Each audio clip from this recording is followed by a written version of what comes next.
The following presentation of the Eric McKenna Project is sponsored by no one. Hello, you're listening to the Eric McKenna Project.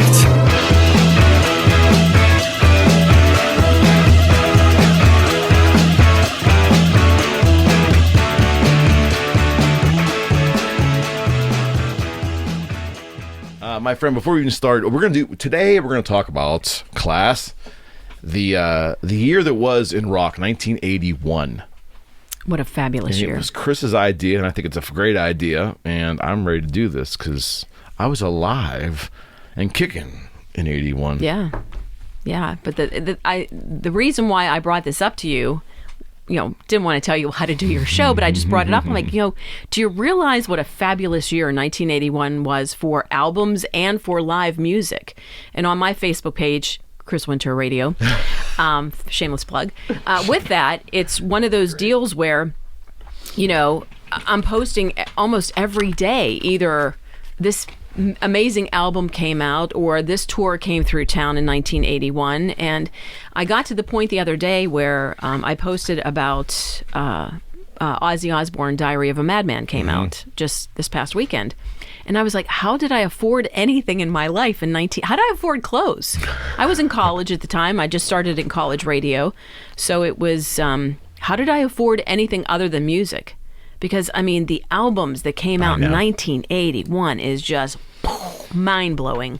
Well, you told me this a couple of days ago in preparation of doing this, and then I started really diving in, and I kind of was aware of 81, but see, it kind of all resonates with me in 80 when Back in Black came, because that was just like a sledgehammer just hitting me in the face. But that actually was 80, the end of 80. Right. Was it the end of 80? Do you remember? I just remember it was 80. But I don't think it hit me until 81 when the landslide of the rest came too. Sure. But when you look at 1981. These are albums. I'm not looking at anything here. These are just albums off the top of my head that came out in 1981. You have Diary of a Madman from Ozzy, J. Geils, Freeze Frame, huge album, monstrous album for them. Probably, really their only really huge album. Right. You had Journey's Escape. You had Foreigner 4, Billy Squires' Don't Say No. That's a big record. Tattoo You from the Stones. Paradise Theater from Styx. Not Permanent Waves. Rush's Moving Pictures. And Exit Stage Left. Right, that came out later in the year. But you just look at all these albums that came out that were just wow. Wow. And then you had the tour that came into town to support that album.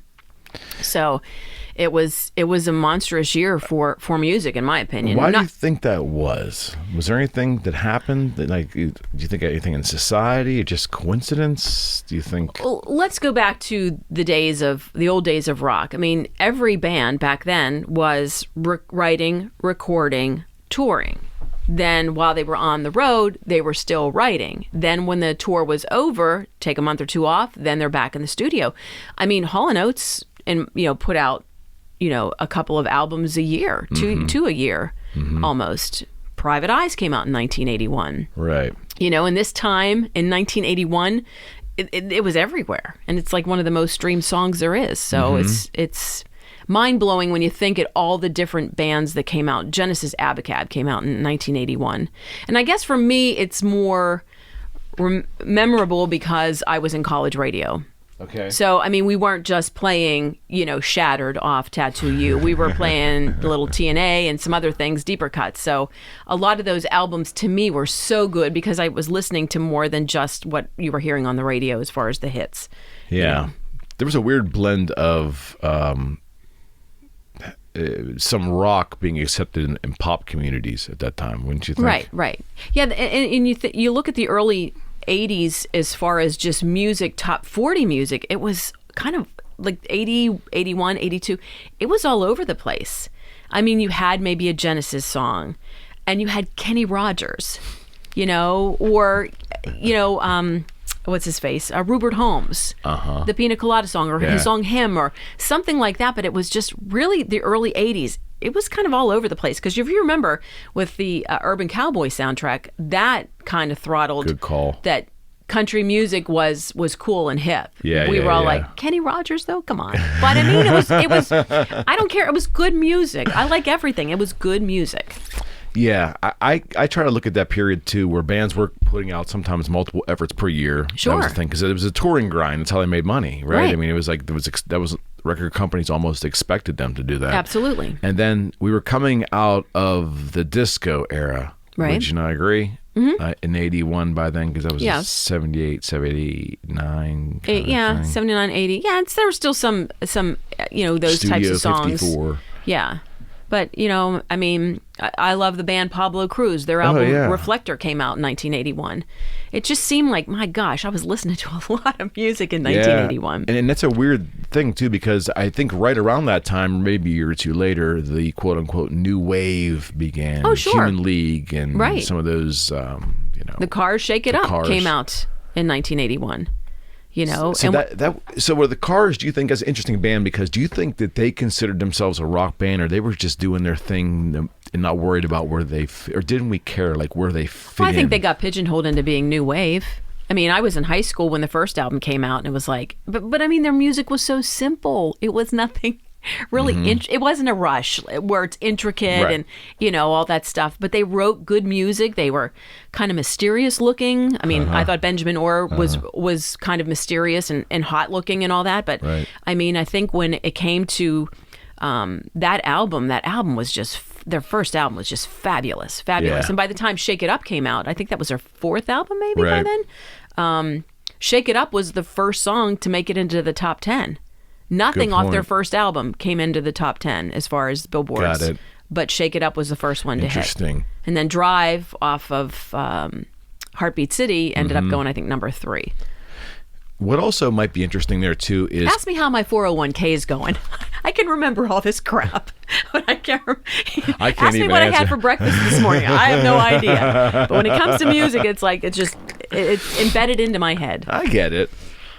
Isn't it interesting, too, though, that songs, radio-friendly songs, became more of an emphasis, too, even from some bands that were more pretty much album rockish in the 70s. Sure. Like the song itself, the length of it and so forth. I mean, Rush had their first quote-unquote semi-commercial hit with Tom Sawyer, but I have to believe there was a little wink and nod toward... the production's so good on that. It's It's closer to radio-friendly than anything they've ever done before. Yeah. But other bands did that too, I think. Right. Well, I mean, you look at somebody like Roy Thomas Baker, the producer who did Night at the Opera and Day at the Races for Queen. Got it. Did the Cars' first couple albums. And I mean, Journey's Infinity, he did that. He did Evolution. I mean, I love that man. I mean, he is just has such an ear for thick, rich sounds. I just think he's amazing. Always did. I think when people talk about the 80s, especially early 80s, Back in Black, that record AC/DC was like a sledgehammer. And it came out in 80, but maybe didn't have the gravity of it, or it didn't hit until maybe 81. So that's why I think people tend to look at that. What was it about that period? Was it really symptomatic of coming out of that 70s thing? There must have been, it couldn't have been that much of a coincidence because so much came out in that year. Yeah. I mean, it is baffling. If we were to actually go through the list, we would take up a whole hour. It's crazy. No, we can do it. Yeah. The Stones, well, let's you know what, why don't we go back, again, this is one person's opinion we're kind of reading off here, but there's basically a list of the 50 top albums, I guess, from that year. If we go all the way back, just mention the albums. Give the people what they want from the Kinks. Duran Duran. I mean, their first album, 1981. Here it is, 2021 going into 22. They're still out there doing it. Just put out a new record. I mean, it's awesome. There Goes the Neighborhood from Joe Walsh. Great album. Oh, that's a fantastic record. The Ramones, Pleasant Dreams. Yep. Nature of the Beast, April Wine from Canada. April Wine. That was a good band. Yeah, I love that guy's voice. That was a good band. Let's see. Trust from Elvis Costello. Yep. AC/DC for Those About to Rock. That was later in the year, wasn't it? Yeah. Okay. Mob Rules. That just came out last week. That was with Ronnie James Dio. Now, was that the second record with him? He did Heaven and Hell first. And then that would have been 80? I want to say 79, 80 for that. And then The Mob Rules came out in 1981. That had Sign of the Southern Cross on it. Right, The Mob Rules. Right. Okay. Hard Promises from Tom Petty and the Heartbreakers. Diary of a Madman. Think about that, what that did when that record came out. Yeah. I mean, that was a sledgehammer. Oh, sure. And sadly, that would be the last album that Randy Rhoads would put out. Yeah, but Ghost in the Machine from the Police. That tour came into town in, I think it was Easter Sunday of 82. But that came out in the fall of 81. And what's so great about this year is that it really was about the music, because MTV didn't launch till late in 81. August, yeah. Yeah, so it wasn't like, it wasn't an initial hit, but even if you give them the 4 months to ramp it up, the real impact wasn't started to be felt till 82, I would imagine. Right, because you figure back in 1981, there were only a limited amount of bands that would have anything like that available for MTV. That's why they played the same things over and over and over again. I remember my first experience, or what I can remember as far as a first, like a video for a song, was Cracker Jack Palace from George Harrison. Okay. I remember that. I think they played it on Saturday Night Live, if I'm not mistaken. And it was like, wow, this is kind of weird. He's got all these little people running around a castle, and it was a video for a song, and maybe George Harrison was onto something that none of us put two and two together. Theatrics. That you can you can make your song theatrical or tell a story with your song in a 3.5, 4 minute segment. Like, I think there was theatrical bands. Like, I think like bands like Jethro Tull were very animated and told stories. Rush told stories in their music, I think, too. Yes did in the 70s. Yeah. But I mean, this is now a story, a visual package for like a 3.5 minute experience. Right. And then now you have all these producers or directors or the people in the background that are coming up with like really cheesy ideas. And then the bands knew they had to do it in order to compete with everybody else. And if you were a band, unfortunately, that was not good looking, maybe that's when you use the hot model. I mean, when you look at it, the Cars weren't good looking guys. I mean, Benjamin Orr was, but Rick Ocasek was kind of weird looking. Yeah. To a degree. I mean, the glasses, the long neck. Interesting. The big ears, the hair. Interesting. So, that's maybe you use the pretty models, or you tell a story and the band's playing on stage in the background, but I mean, there's a lot of bands that probably did a lot of things they didn't want to do in order to compete as far as being on MTV. And that had to really freak a lot of them out. Sure. Like your more visual bands, case in point, I remember Rush going through the early 80s and entering the video sphere.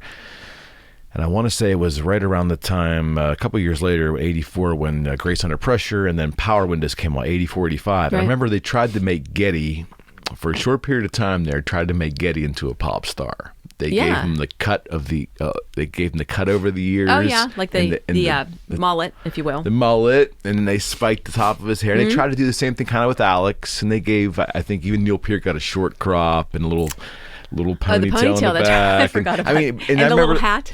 Yeah, there was a I forgot about the ponytail. There was a couple, like, and I just, just great. Well, I mean, you look at some of the albums, or some of the videos that were out, the guys were wearing rouge, if you will. I mean, to me, there's a difference between blush and rouge is like a pasty kind of thing you stick on your cheeks to make yourself look really red. But I mean, a lot of these guys were wearing makeup that they had never worn before, and you could just tell they were uncomfortable. I mean, we look back now and think, okay, that was cool, but I'm sure. But like I said, in order to compete, they had to do things they probably really didn't want to do. It was about their craft, and now you're kind of watering down their craft. Yeah, and they pour over these songs. They agonize over writing the music and making sure it's what they want to be put out there as far as a band, let's say, how it sounds, how it's produced, and now all of a sudden the video's another layer, and now they don't really have control of that. Oh yeah, it's got to be some director or whatever. Oh, that had to grate on a lot of them. Oh, I'm sure it did. I mean, I'm sure it did. I know Billy Squier was. I think did his first record come out in 81? Don't Say No came out in 81. Okay, that was his second record, right? Mm-hmm. Okay, so he talks about a couple years later when he had that song "Rock Me Tonight." Oh, Emotion to Emotion off that album. And his whole idea for what that was supposed to be compared to how it turned out on video. And that video, I think, ruined his career. He talks about rolling around single silk sheets and the whole he feminine shaved thing. his armpits, Yeah, I guess and it just didn't. People do say that tanked his career. Why? I don't know. He's so freaking good. I know. And it's sad I know. because here is a guy that is unbelievably talented, in my opinion. Great guitar player, great songwriter. I mean, Good the performer. guy can write a freaking hook. Stage presence. Oh. Exactly. He was great on stage. And it's just like one stupid video blew up his career. And that's sad. That's It sad. is And that's sad. probably, like I'm saying, a layer of another thing they had to do that, you know, they didn't want to do, but it was part of what they had to do to stay competitive. Yeah, Yeah. because video took. But again, to my point, all of this happened completely separate from 81. The year of 81 happened without MTV.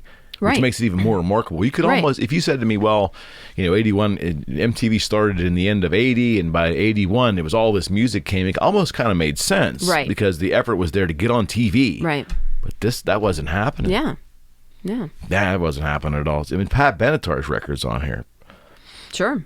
Precious Time. Precious Time, I forgot yeah. about that one, too. Joan Jett, I Love Rock and Roll. Belladonna from Stevie Nicks. That's her first attempt away from Fleetwood Mac. So that was her first solo record? I believe it was, wasn't it? Wow. I'd have to look that up. That's okay. I think it is, isn't it? That's okay. Yeah, I think Belladonna was Yeah, her first. yeah, because she had Leather and Lace on that, and she had Don't Stop Dragging My Heart Around too, I believe. Oh, nee. What a song that was, Now I put too. myself in a corner. U2's October. Def Leppard, High and Dry. You know? Telling you. I'm telling you. I get Iron it. Maiden, Killers. I think, too, about like an artist like Joe Walsh. Here was a guy who already had made a name for himself, had already been well established by the time 81 came along. And I wonder how he looked at the video. Like how did AC/DC look at videos? Because they had some very awkward videos in the 80s. Sure. Like Blow Up My Video was one. And things Right. didn't do real well. When they deviated from what made them amazing, it didn't go real well. Well, let's be honest and look at it this way. Videos helped throttle a lot of careers. Yes. Especially for the bands that were attractive. Bon Jovi, Yeah. he benefited from that. Sure. Maybe Poison, I guess, bands like that. and I am in no way ripping on anybody, Yeah. but let's say like Duran Duran. Yeah. Those were five good-looking guys, Yeah. wore great-looking suits. You Yep. know, it was kind of like maybe like a New Kids on the Block for rock. for us younger people back in the early 80s. But I mean, they probably benefited from it. You know, Yeah. a lot of these bands, you know, I'm not saying Duran Duran is not talented. I absolutely love them, Right. and I think they're great songwriters. Right. But I mean, I think They there's benefited from the visuals. yes, exactly, and I think there were a lot of bands that benefited from that. Do you remember any real cringeworthy video moments from the 80s? Well, you mentioned They Billy stick in your Squire. mind. Yeah, was that? Daryl Hall and John Oates, their Christmas song. You know, Oh, and I'm a huge fan. I had forgotten huge about fan. that. I had and forgotten about they that. goof on themselves about that all the time now. But I mean, it was Christmas, so you you can know. get away with it. Yeah, but cringeworthy. Oh, there were a lot. Not, of course. Now I can't remember any of them. Yeah, the Billy Squire. Billy Joel seemed to be an older artist from the 70s who did pretty well in the video era. Right. Well, when you toss Christy Brinkley into I guess that would help. Yeah, that launched it pretty well. But I mean, that kind of helps. yeah, but he did. Good point. Up, good down, point. Touche. go. No. Touche. But I thought at some point in time, which was disappointing though, I thought his music started to become written for the video era. And that's another element and another layer of that, where were people writing songs, were band writing songs to tell a story that wasn't really heartfelt or whatever, but they were telling a story, so it would make a good video. You know? Okay, so you're saying, okay, so if I understand it correctly, you're saying were the band starting to write material based upon the theatrics of what they could see? Yes, like what they thought would make a cool video. That had to have happened. Of course, I had to. I mean, I can't tell you yes or no, whether or bring you an example, because you'd have to ask the artist. I don't know that for a fact, but I mean, there were a lot of I think 1981 was a very eclectic year for music, you Right. know, like Pat Benatar, but you had the Iron Maidens and the Mob Rules from, you know, Black Sabbath and stuff. It was a nice hodgepodge of different bands. You know, Generation X, Toto had their album Turn Back come out. Right. So, you know, you had mainstream bands, let's say, and then you had your metal, early metal. Right. Then you had your pop, your female girls like Pat Benatar and Stevie Nicks, and The Go-Go's come out that year? I believe they did. Difficult to Cure from Rainbow. Joan Jett. Fabulous album. I love Rock and Roll by Joan Jett. Came out in 81. Yeah. Can you believe that's been 4 years? No, I can't believe that. I do remember, though, was 81 the year, or was it 80, that there was the big kill off disco, with the baseball game. Oh, yeah. Disco records. I don't remember. And all I couldn't tell you what year that was. I don't remember what year that was. But that was, by 81, disco was, they were trying to put the final nail in disco, right? Sure. I would think. Yeah, and there were still some bands that were still dabbling in it. I mean, a lot of people think Shattered sounds a little disco-y, Yeah, I thought that, what was the album the Stones had before Tattoo You? Was it 89? No, it was 70. It was 1978. Yeah, that would have been Some Girls. Some Girls. And there was a little, I get it. Yeah, I guess there's some tracks off of Tattoo You that sound a little disco. It's just kind of, at that point, I think it was fading out, so... The Stones are such an enigma, though. I mean, like they follow. I think to a degree, Jagger was certainly in touch with what was quote unquote going on with society, but they really just did their own thing, and that's why I look. I know I mentioned it a couple of times, but I have to look back to AC/DC as the one band that just did not change the formula. We are not in style. We're not about a style. We are who we are. This is it.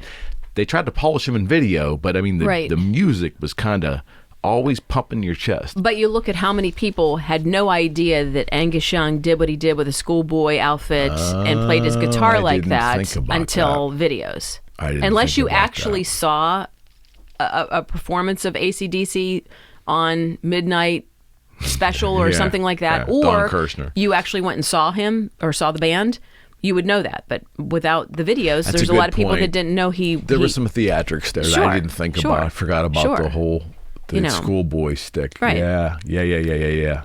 But musically, though, they were kind of like, I want to break your ribs with this A chord, and we're going to play 3 chords, maybe throw a 4th in once in a while. Right. That's the formula. But it works. It works. I remember being in high school, if you liked AC/DC, you were a dirtbag. That's the honest to God's truth. Exactly.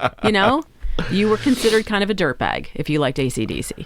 Then, Back in Black came out. I mean, especially if you liked Bon Scott. I mean, yeah. I mean, there is a guy who, an incredible talent, great songwriter, great singer, and just a badass. I mean, missing teeth. He was probably the first rock star that I can recall that had tattoos.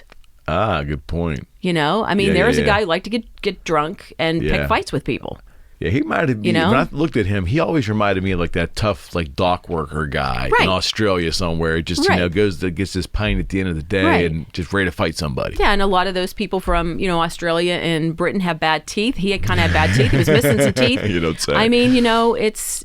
But I mean, there was because he started fights and drank, and those stories you'd read in Circus Magazine and all, you were kind of a dirtbag if you liked early AC/DC. I mean, that's not I'm not saying that's a bad thing at all. I mean, I was right along with it. So can we talk about that record for a second? I know technically it's not 80. That's fine. We'll pretend it's 80. It's 81.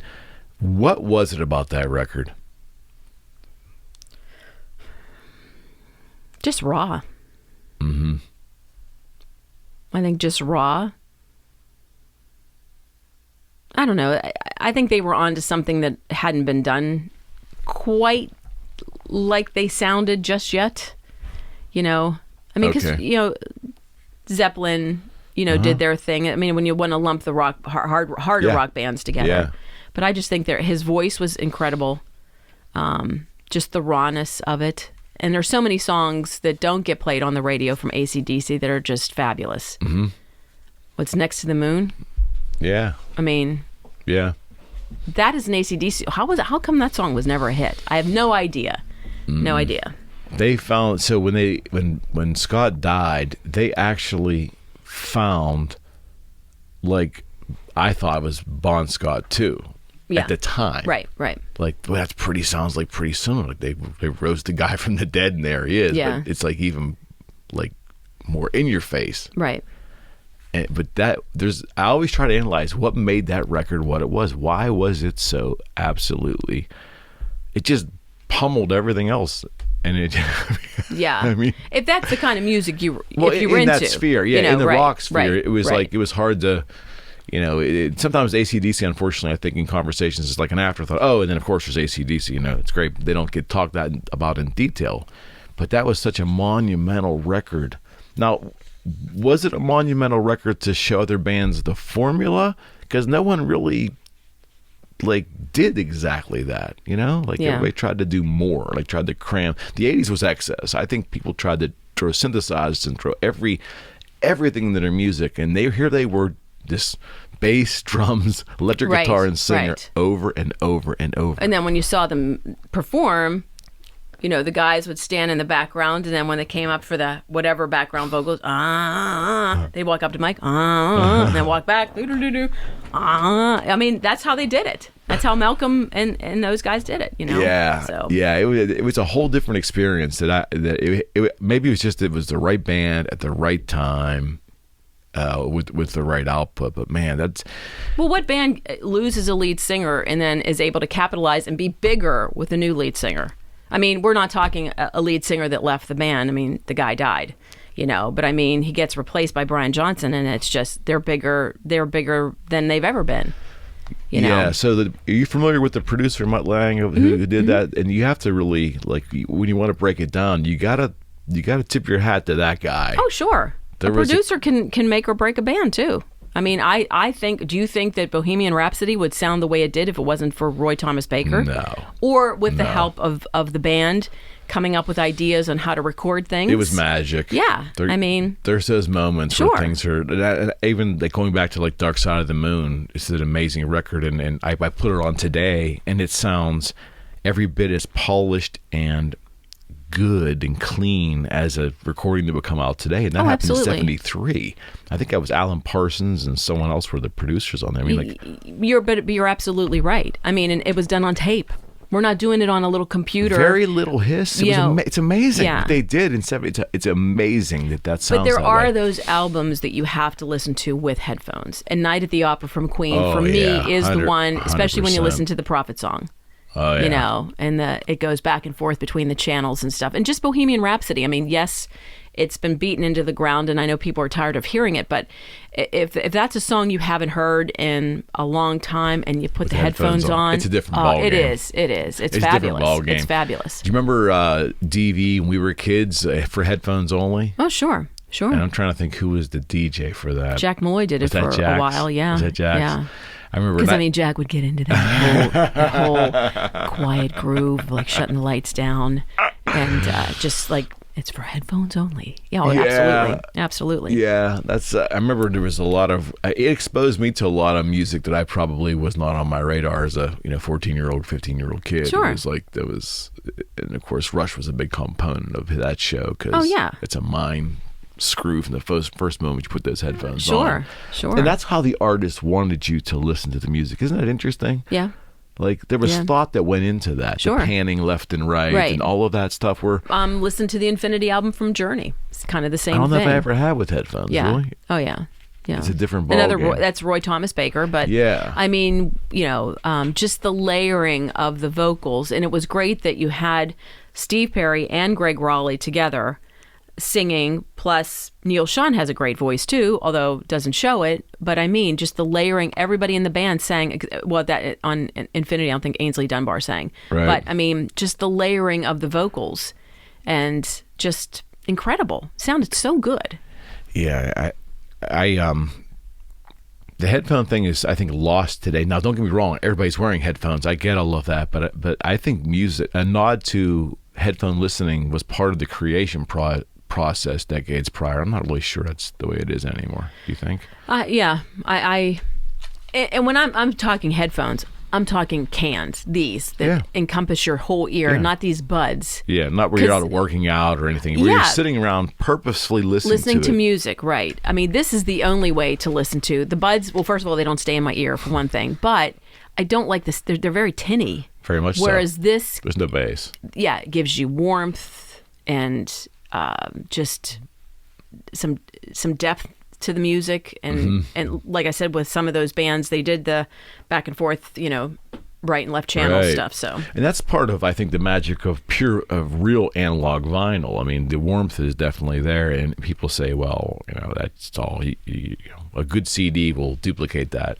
I don't know about that. Yeah, I don't think that ever got to that point. And now, now I hear, even if you listen to satellite radio, it doesn't sound. It's compressed. That compression technology destroys music. Yeah, and it doesn't sound as warm, as bright, as thick as a lot of the songs are when you used to listen to them with your headphones on. Yeah, on an album. Well, so we're recording these shows digitally, so it's digital going in. I get it, but when I produce the show and it gets compressed and compressed and compressed, and I listen to the two separately, once you add all that compression to any music, there's going to be loss of quality. It's just going to happen if you pay attention. Big difference between the original source recording to when it's finally done. Right. And you can't tell me, like, I had an argument with a guy one time. He was buying a lot of vinyl because vinyl's in now, I guess, and he was saying he's going to become an audiophile. Is that right? Is that a thing? And he's going to grow his vinyl collection. And I said to him, well, you're not going to do it buying it at Walmart, because these records that you're buying today are vinyl pressings of the digital recording. Yeah, you need to go back and find the old ones that are. Go to a record store, a used record store, and maybe you'll be lucky to find them that way. Couldn't grab the concept, but basically that's So vinyl's more of a novelty today. Yeah, I think. I'm wondering if they're going to bring back 8-track tapes. Oh my God, I actually shoved one of those into the recorder my father has, and it actually worked. And there was four. What they call programs? Tracks. 4 tracks. That was very. Oh, I mean, especially when you had a long song like Frampton Comes Alive on 8-track. I mean, you're in the middle of Do You Feel Like We Do, and it's just like, do you You could hear the Megan. Feel like we do, or I could remember exactly in certain songs where it would click to the next, to the next track, but it was fun while it lasted. Sound quality was a little. Why? Really? Was it a lot of times? If you had a really good 8-track player, and I mean, let's face it. Did they exist? Well, there were a couple brands that were really good back in the day. You'd have them in your car. Okay. That was like a bit that if you had a cool sports car. I mean, we're talking muscle cars of the 70s that having a good 8-track player. Okay. In your car. Okay. It was a thing. You were the man. Okay. Or the gal, but more men. But yeah, it was just the sound quality was okay, but I mean, it was what it was, and now that all the technology that is out there now, just makes music so much more intense. But I don't hear it in the new music that's out today. Like, what do you mean? Like any of the bands that are, I mean, I don't know. Taylor Swift, Ed Sheeran, those types of artists. I don't hear what I used to hear back in music that was made earlier. The production is still good, but there's not that layering of. And I realize a lot of times too with layering. I mean, Ed Sheeran goes out and plays by himself with a beatbox and puts his pedals in and he just plays along. And I keep thinking to myself, my God, that man must be making a ton of money not paying for a band. He doesn't have not a band on stage, but I don't hear it in new music today like it was years ago. It seems like that's kind of like a lost art. Okay, so are we not as willing to be as sophisticated music listeners as we were? Maybe. I mean, let's face it. When we were younger, you bought an album, you paid good money for that, whatever your part-time job was, or what you did after school to make money, working at South Hills Country Club, or selling newspapers on the street corner, whatever you did to make money. You bought that record and you listened to that thing all the way through. You never really thought there was a bad song on albums when we were younger, right? Yeah. I mean. True. Am I right? True. You could put on some record and listen to the whole thing, and love it. And you I knew thought every I was word. expected to. I thought I was buying the record. I was expected to know everything. Yeah, exactly. Every lyric, and let's open up the album. Let's pull out there's the liner notes. Yeah. I'm going to listen to this with headphones on, sitting on my bed, and I'm going to read these liner notes. I'm going to tell you that so-and-so played on this and so-and-so played on important. That was important. Oh, absolutely. Absolutely. Yeah, that's a lost art. That is a lost art today. Because you know what? You get records digitally. I have no idea who played. And I would love to know that stuff. I think it started to be killed off. The beginning of that began to come to an end, I think, during the CD. When it went from album to CD and everything got miniaturized. Right. Because now it was a little bit more difficult to open that. Right. Get your magnifying glass out and read all the liner notes. I think that was the start of it. But even having a CD and opening up the jacket and it was physical. Roll it out, you could at least I knew who was playing on what track, and wow, look that's a guest artist or whatever. Where you don't get that now. It's kind of a bummer. So that changed to digital. Did it change the entire experience, maybe, or in terms of I'm not better or worse? I'm not trying to make a generational judgment. I'm saying the way it was consumed, because it like you said, it wasn't just listening to the new Rush record. That was the 80% of it. There was that 20% that was holding the record, opening it, smelling how it smelled coming out of the vinyl, putting it on the turntable, and then going through all the liner notes or reading the liner notes or the lyrics as the song's playing. Or pulling the album out and seeing if there was anything written on the inside of the album. The Eagles were great for doing that. I mean, there were so many things. Yeah. I mean, it was trying to play it backwards. Yeah. Hey, these kids are playing a record back. How do that? Yeah. Or if it skipped, how did you fix a skip? I used to take a little soap.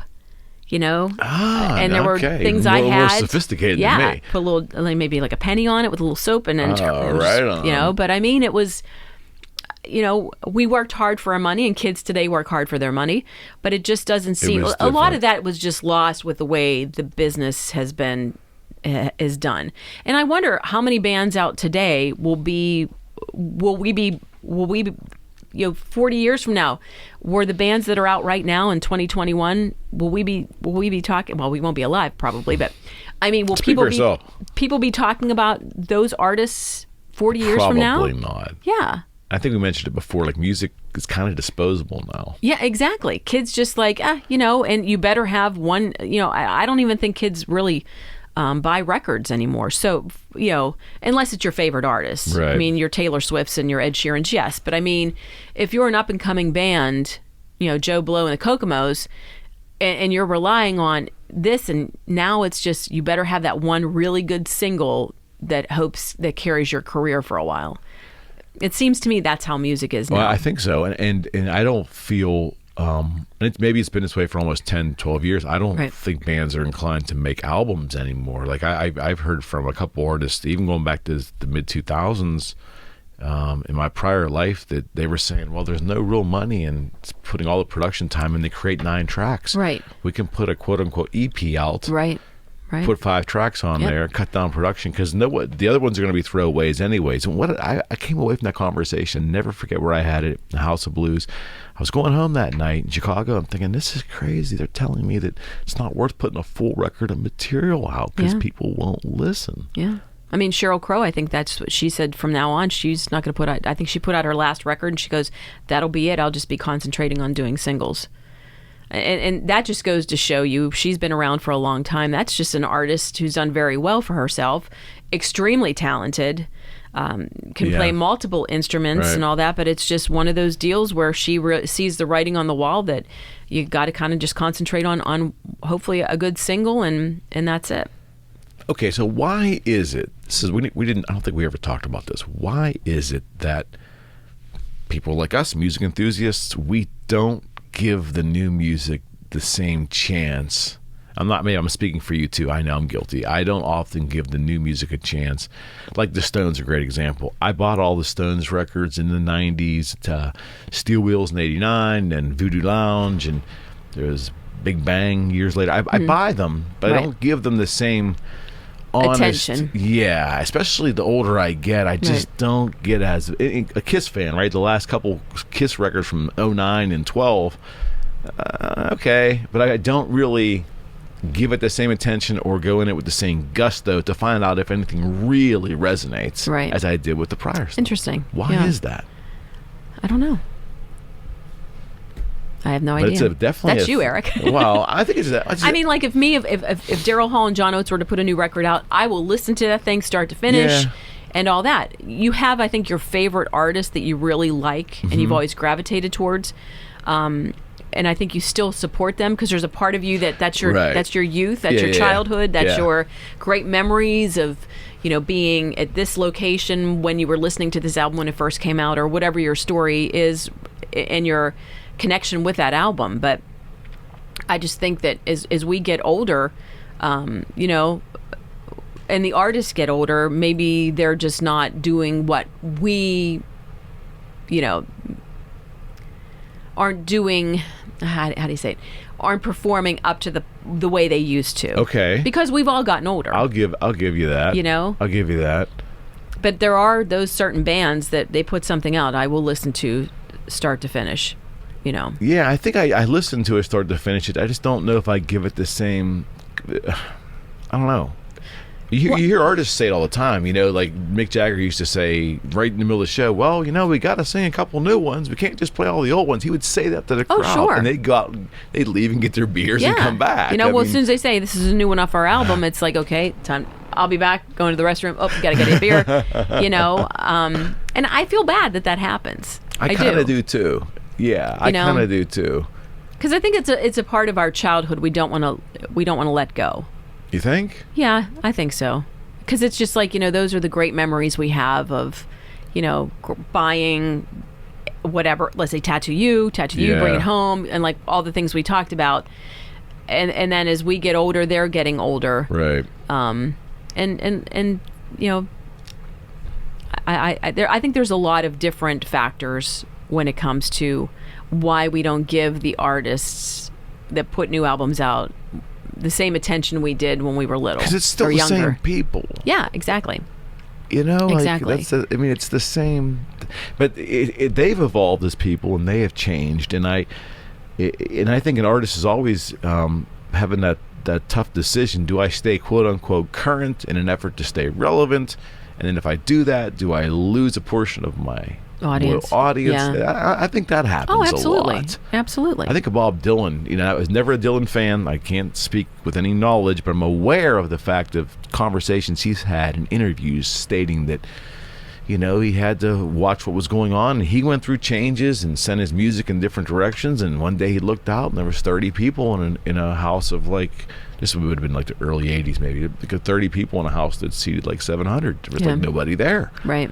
And I guess that can happen. I think it's of Christy McVie did a solo tour, unfortunately, in the early 80s that like 70 people showed up at the mosque or something. It was so and that has to be. Here she's just doing what she loves, what she's always done as part of one of the biggest bands in the world. Sure. And it just doesn't resonate, and that's got to be tough. Yeah, it happens, but I mean, do you not play for those 70 people that showed up? Because you know what? They're diehard fans. Do. They worked hard to afford that ticket. I mean, I post a lot of, I've saved all my concert tickets. So that's one of the things I post on my Facebook page about a show is the ticket. And the number one thing people comment on is, oh my God, look at the price of the ticket, $9.75. I remember I bought tickets to the Escape Tour for Journey. I had my dad drop me off at the trolley. I took the trolley into town, went up to the arena, and my dad was like, I don't really want you being at the arena in the middle of it wasn't in the middle of the night, but it was like 4 or 5 o'clock in the morning. And I was like, no, Dad, I'll be fine, whatever. Well, you meet people while you're waiting in line and stuff. I mean, my husband met a girl in line for the Eagles show years ago. This would have been the long run tour. Okay. And they are still the best of friends. Of course. And it was just, they were all in line waiting all night long. And when it came time to open up the ticket window, they opened up her window. They didn't open up my husband's window. And she felt so bad because they'd waited all night and they said this window would open and there were a line of people behind. So she says, I'll buy your ticket for you. And they've just been friends for 40 years. Yeah, right on. Over just something like that. Yeah. But I mean, the Journey ticket, somebody ended up blowing me off and not going, and I was like, oh my God, I am out of $8.50. I'm going to be oh my gosh, this is awful. Whereas now tickets are hundreds of dollars, and we don't really put that connection of like, oh crap, I'm going to be out of $200. Now it's like, oh, whatever. I know. Yeah, good point. Why? Why was $8.75 so important in 1981, but $300 now? I mean, I would never just willy-nilly eat a ticket like that. I would definitely give it to somebody. Absolutely. Or take it to the show and see if somebody has the T-shirt here, take the ticket. At least somebody use it. Right. But yeah, it's weird.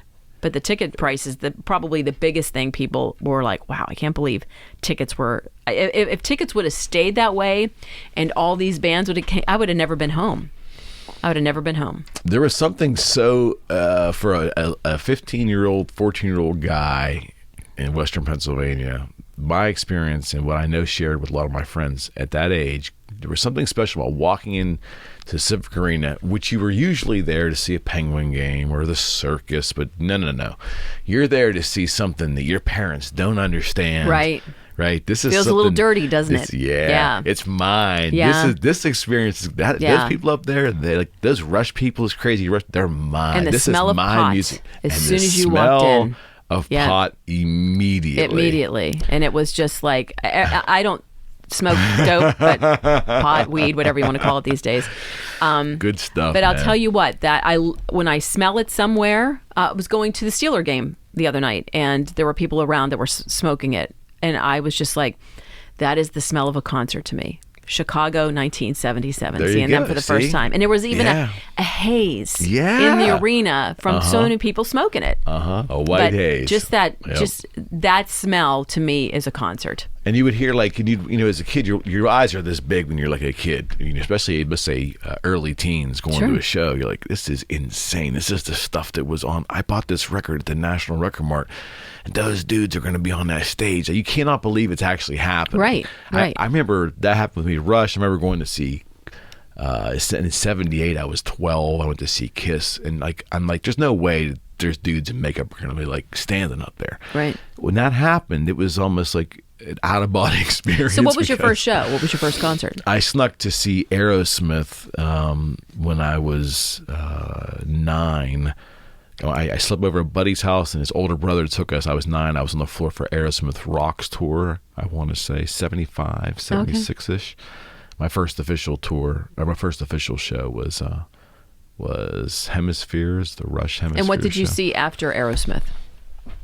I barely got home that night. I can't remember much. What do you mean after that? Well, like there was a lull because I was like horrified that I got one over on my phone. Oh yeah. It's like, oh, Angel. Like my husband, for example, so loud, his first show was Kiss. Right on. His second show was John Denver. Oh, so that's what I mean. Right it's just after like, that? yeah. I mean, I saw Chicago 1977. That was my first show.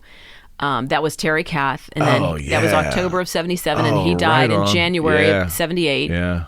Talk about an incredible guitarist. That was the one thing I remember most about that show. Think about how different that band would have been had that not happened. Oh, I know. With the exception of the pot smell, that show was just his guitar work was just incredible.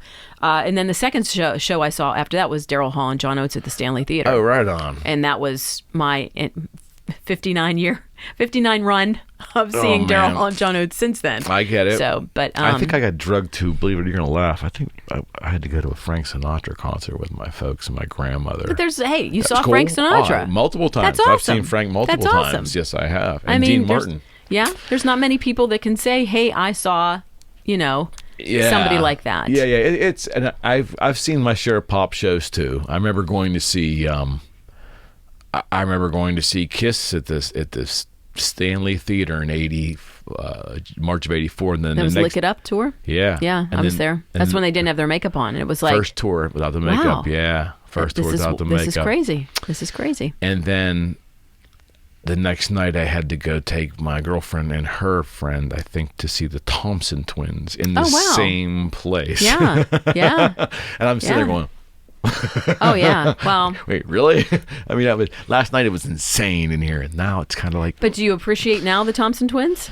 Yeah, I can listen to them. I won't seek them out, but if they're on Right. the radio, I can listen to "Hold Me Now" or Right. "Doctor Doctor." Yeah. I think those are the only two songs. Yeah, That really I mean, were. for me, it's always just been about the music itself. Yeah. I saw Harry Styles a couple weeks ago. Yeah. Incredible. Really? Incredible. I Yeah. heard he's incredible. I don't know of any of his music, but I heard as a performer, he's pretty amazing. Yes, he is. And I mean, he had a stage, and then he had what they call in the business the ego stage, which is like a ramp that walks out closer to people. Mick Jagger invented that, by the way. You know, but a Stones. lot of bands do it so that they Yeah. can you're a little bit more interaction Absolutely. with your audience. Actually, Elvis used to do that, Yeah. I think. But I mean, he had that on both sides of the stage. So he had the center, he played in the center with his band, and then he had a stage that went out towards one side and then towards the other. So there were people down on the floor, and I mean, he Wow. interacted with everybody. I thought he was fabulous. Yeah, everybody says he puts on a hell of a Yeah. show. You made me think of the Stones for a second when you talked about those runways. You know, we're witnessing something now, and I think we're probably all kind of taking it for granted, but it's unbelievable. And, you know, we can, God bless Charlie, right? Mm-hmm. But put him aside for a second. They're 80. Jagger's 79, Mm-hmm. and he's running around that stage playing football stadiums. Yeah. Like, and when he was doing this 20 years ago, I remember turning to my date and going, or 25 years ago at the Voodoo Lounge tour in 94, I Yeah. remember turning to my date going, that guy's like 60. Yeah. He's running around like he's running from, like, What's wrong with that? he's like 55. Exactly. Yeah, he's 55 years old. He's running around with this Who would've Three thought, River huh? Stadium. Like, who would have? It's unbelievable. Yeah. We're never going to see him. The world will never see anything like this again. Right. And when you look at the Rolling Stones too, and especially with Mick, I mean, he works out and does a lot of his diet, and he works with a personal cardio, trainer right. and all that stuff, and just so he's able to still perform and sing. Because imagine running up and down the steps right now in the shape that you're in. You're out of breath sometimes. No doubt. Or you No go doubt. shovel the driveway and you can barely talk. I mean, imagine running back and forth, having to sing into a Insane. microphone, and not be like, "Start me up," that type of thing. It takes a lot of stamina. And when like the whole Def Leppard tour and Motley Crue and the Poison and Joan Jett and the Blackhearts, that show's been canceled twice already. So, right now Motley Crue is. Vince falls off the stage and breaks a couple of his ribs. But, I mean, right now, Nikki Sixx says, hey, early December, we're on it. We are working out. We have a trainer. We are going to be sure that when people come to the show, we're giving them the best show possible. And they're worried about Vince Neil because he's overweight. He doesn't sound good. And that's... I worry about him in general. Exactly. I mean, what happened at that show was just he stepped over the line and he But fell. if you saw the videos leading up to that show, Oh, sure. it was pretty bad. Some of the other souls, he quit one show. Like he... Yeah, it just was meow meow meow meow. meow. I was doing the meow meow song. Meow meow meow I meow hate to meow make meow, fun of meow, the meow. guy, but it's like, come on. It is a like- concern. It is a concern because it's just like, come on, we've had enough tragedy in music. Get yourself together. What do you need to do? Apparently, he lost some weight. Yeah. A while back, but then the tour got canceled again, Mm-hmm. and now it's not going to be till next year. But I'm sure Nikki Sixx is like, eeh. And then you Yeah. have poor Mick Yeah. Mars, who has a bad issue He's with. keeping it together. He's got it together, and I mean, no, he doesn't move around a lot, but I mean, he's got a bone problem, so you expect that. Right. But with Vince, it's like, take care of yourself. Take There's care no of yourself. excuse. If the other two, especially if the other two can do it, Mars aside, if the other two can do it and be mobile and do the rock star thing. And if freaking Keith Richards and Mick Jagger can do it at 80, surely Vince at your late 50s or maybe 60 now, I don't know. Yeah. You can do it. You Well, know? I mean, I look at Simmons and Stanley of Kiss. I mean, they're, you can argue whether or not they should be out there doing that right now, the way it sounds. But beside of all of that, the fact that, they're running around with all that stuff on. I mean, you know these guys. come how much on. does their costumes weigh? It's a lot. You'd be surprised. The boots, I think, are like 15, 16 pounds. I mean, just to wear G. shoes Simmons like are, that. yeah, I Simmons mean, as I've gotten older, I've gotten away from wearing heels because I'm no spring chicken anymore. I understand. I'm not what I used to be. But I mean, I can imagine here these guys in their 70s wearing these big freaking towering platform boots. It's got to be Just everything. I mean, it's, I look at that and I think my hips hurt just watching like Gene Simmons walk around with those things. And even the one that really, Stanley was always the one that amazed me because he was very acrobatic. He was very energetic. He ran around like a madman. You know, he was the rhythm guitar player, so he wasn't always playing. Right. But it still was an art and a talent, and you had to be winded to do that. You have to be in incredible Paul's in great shape, though. I mean, he still has a great body. Yeah. Yeah. He just spoken like a woman. Well, come on. Well, he's got nice arms, nice guns. Like for 70, yeah. Oh yeah, of course. But he realizes that that's in order to thing. continue, this is your livelihood. They take it seriously, and that's the discipline. I think what musical taste aside. That's the discipline that Simmons and Stanley brought to that band, which enabled them to keep it viable and money-making for decades, which really isn't, some bands can't keep it together. Right. The Crew's an example of that. Not the other members, but that one member could end up costing them tens of millions of dollars per person if they can't get their shit together. Right. And when you look at it, that is your job. I mean, my job is talking on the radio. Right. And I'm not out there screaming my voice. And when I get a sore throat or whatever, I take care of it. Right. I'm not a singer or anything like that. No big deal. But talking is my job. Mm-hmm. And when you're a singer of a band, you have to take care of yourself. And we're not in our 30s anymore or 20s. And he really needs to step it up. If they, like you said, they could look at massive lawsuits. Or not lawsuits, but insurance issues. No issue. Because a lot of these bands get insurance to protect themselves, and if something does happen, where let's say he was on tour at a stadium and he fell off the stage, and now they're going to have to bail for a couple of days. There's insurance that takes care of that type of stuff. No doubt. Yeah. So. Get it together. I mean, what is the point where drugs and drinking and all that? Is there a point where do you get bored with it? Do you realize what it's doing to you that you're just like, you know what? I know he has an issue, but I mean, there are those artists that just can't. They're so used to that regardless of the money and fame and the decades of and the good luck they've had getting this far. Right. They just can't give up the lifestyle. Nothing. And I did make this up, but it's true. Nothing is more pathetic than watching an old rock star stay in rock star mode. But there are those artists that I don't mind it because they're in great shape, and I know they take care of themselves. No, I mean the ones that are living the lifestyle. Oh yeah, they're trying to live the lifestyle that they tried to live 35, 40 Still years ago. have the same hair, the guy liner, and then they're drunk. And they show up either high or they're drunk or spaced out. I mean, there's just something that's just. I mean, I look at Ace Frehley, who I got, a lot of love for Ace Frehley out growing up with that. But I mean, his behavior kept him out of one of the biggest bands on the planet. Right. Those guys wanted him to come back, but they just, every time they try, he just couldn't keep it together. It's a wasted opportunity. Yeah. And it's a shame. It's a shame. It really is. It's terrible. And hopefully, maybe falling and all this stuff, maybe something might trigger him to get some help. Yeah. What do you think about? But I'm not saying that fall was him drinking or anything like that. No. We don't know what happened there. Yeah. But it looks like they said that, the tape that they put at the end of the stage, he didn't see it. And I know there's been times where, they changed the lighting and you think you're where you're at. But I mean, thank God he had the guitar, because they said that probably helped him kind of break his fall too. It looked like it was a good distance. How high up did they say it was? I have no idea. I didn't know. I don't know. But I mean, he just was there and he disappeared. So it happens a lot. It happens a lot. Happens a lot. It's better than some of their wigs falling off or catch their hair catching fire. You know what I mean? Like, it's just, you got to be kidding me. How many cliches can you? And the funny thing is, those cliches were all put together in one fantastic movie called Spinal Tap. Sure. And that was while it was all happening. Like, they made a parody movie during the era that it was all happening. Right. And we talked about videos and bands.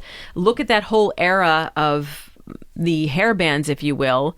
I mean, that was, to me, the videos were the thing that made these guys do the hair, the clothing, and all that stuff.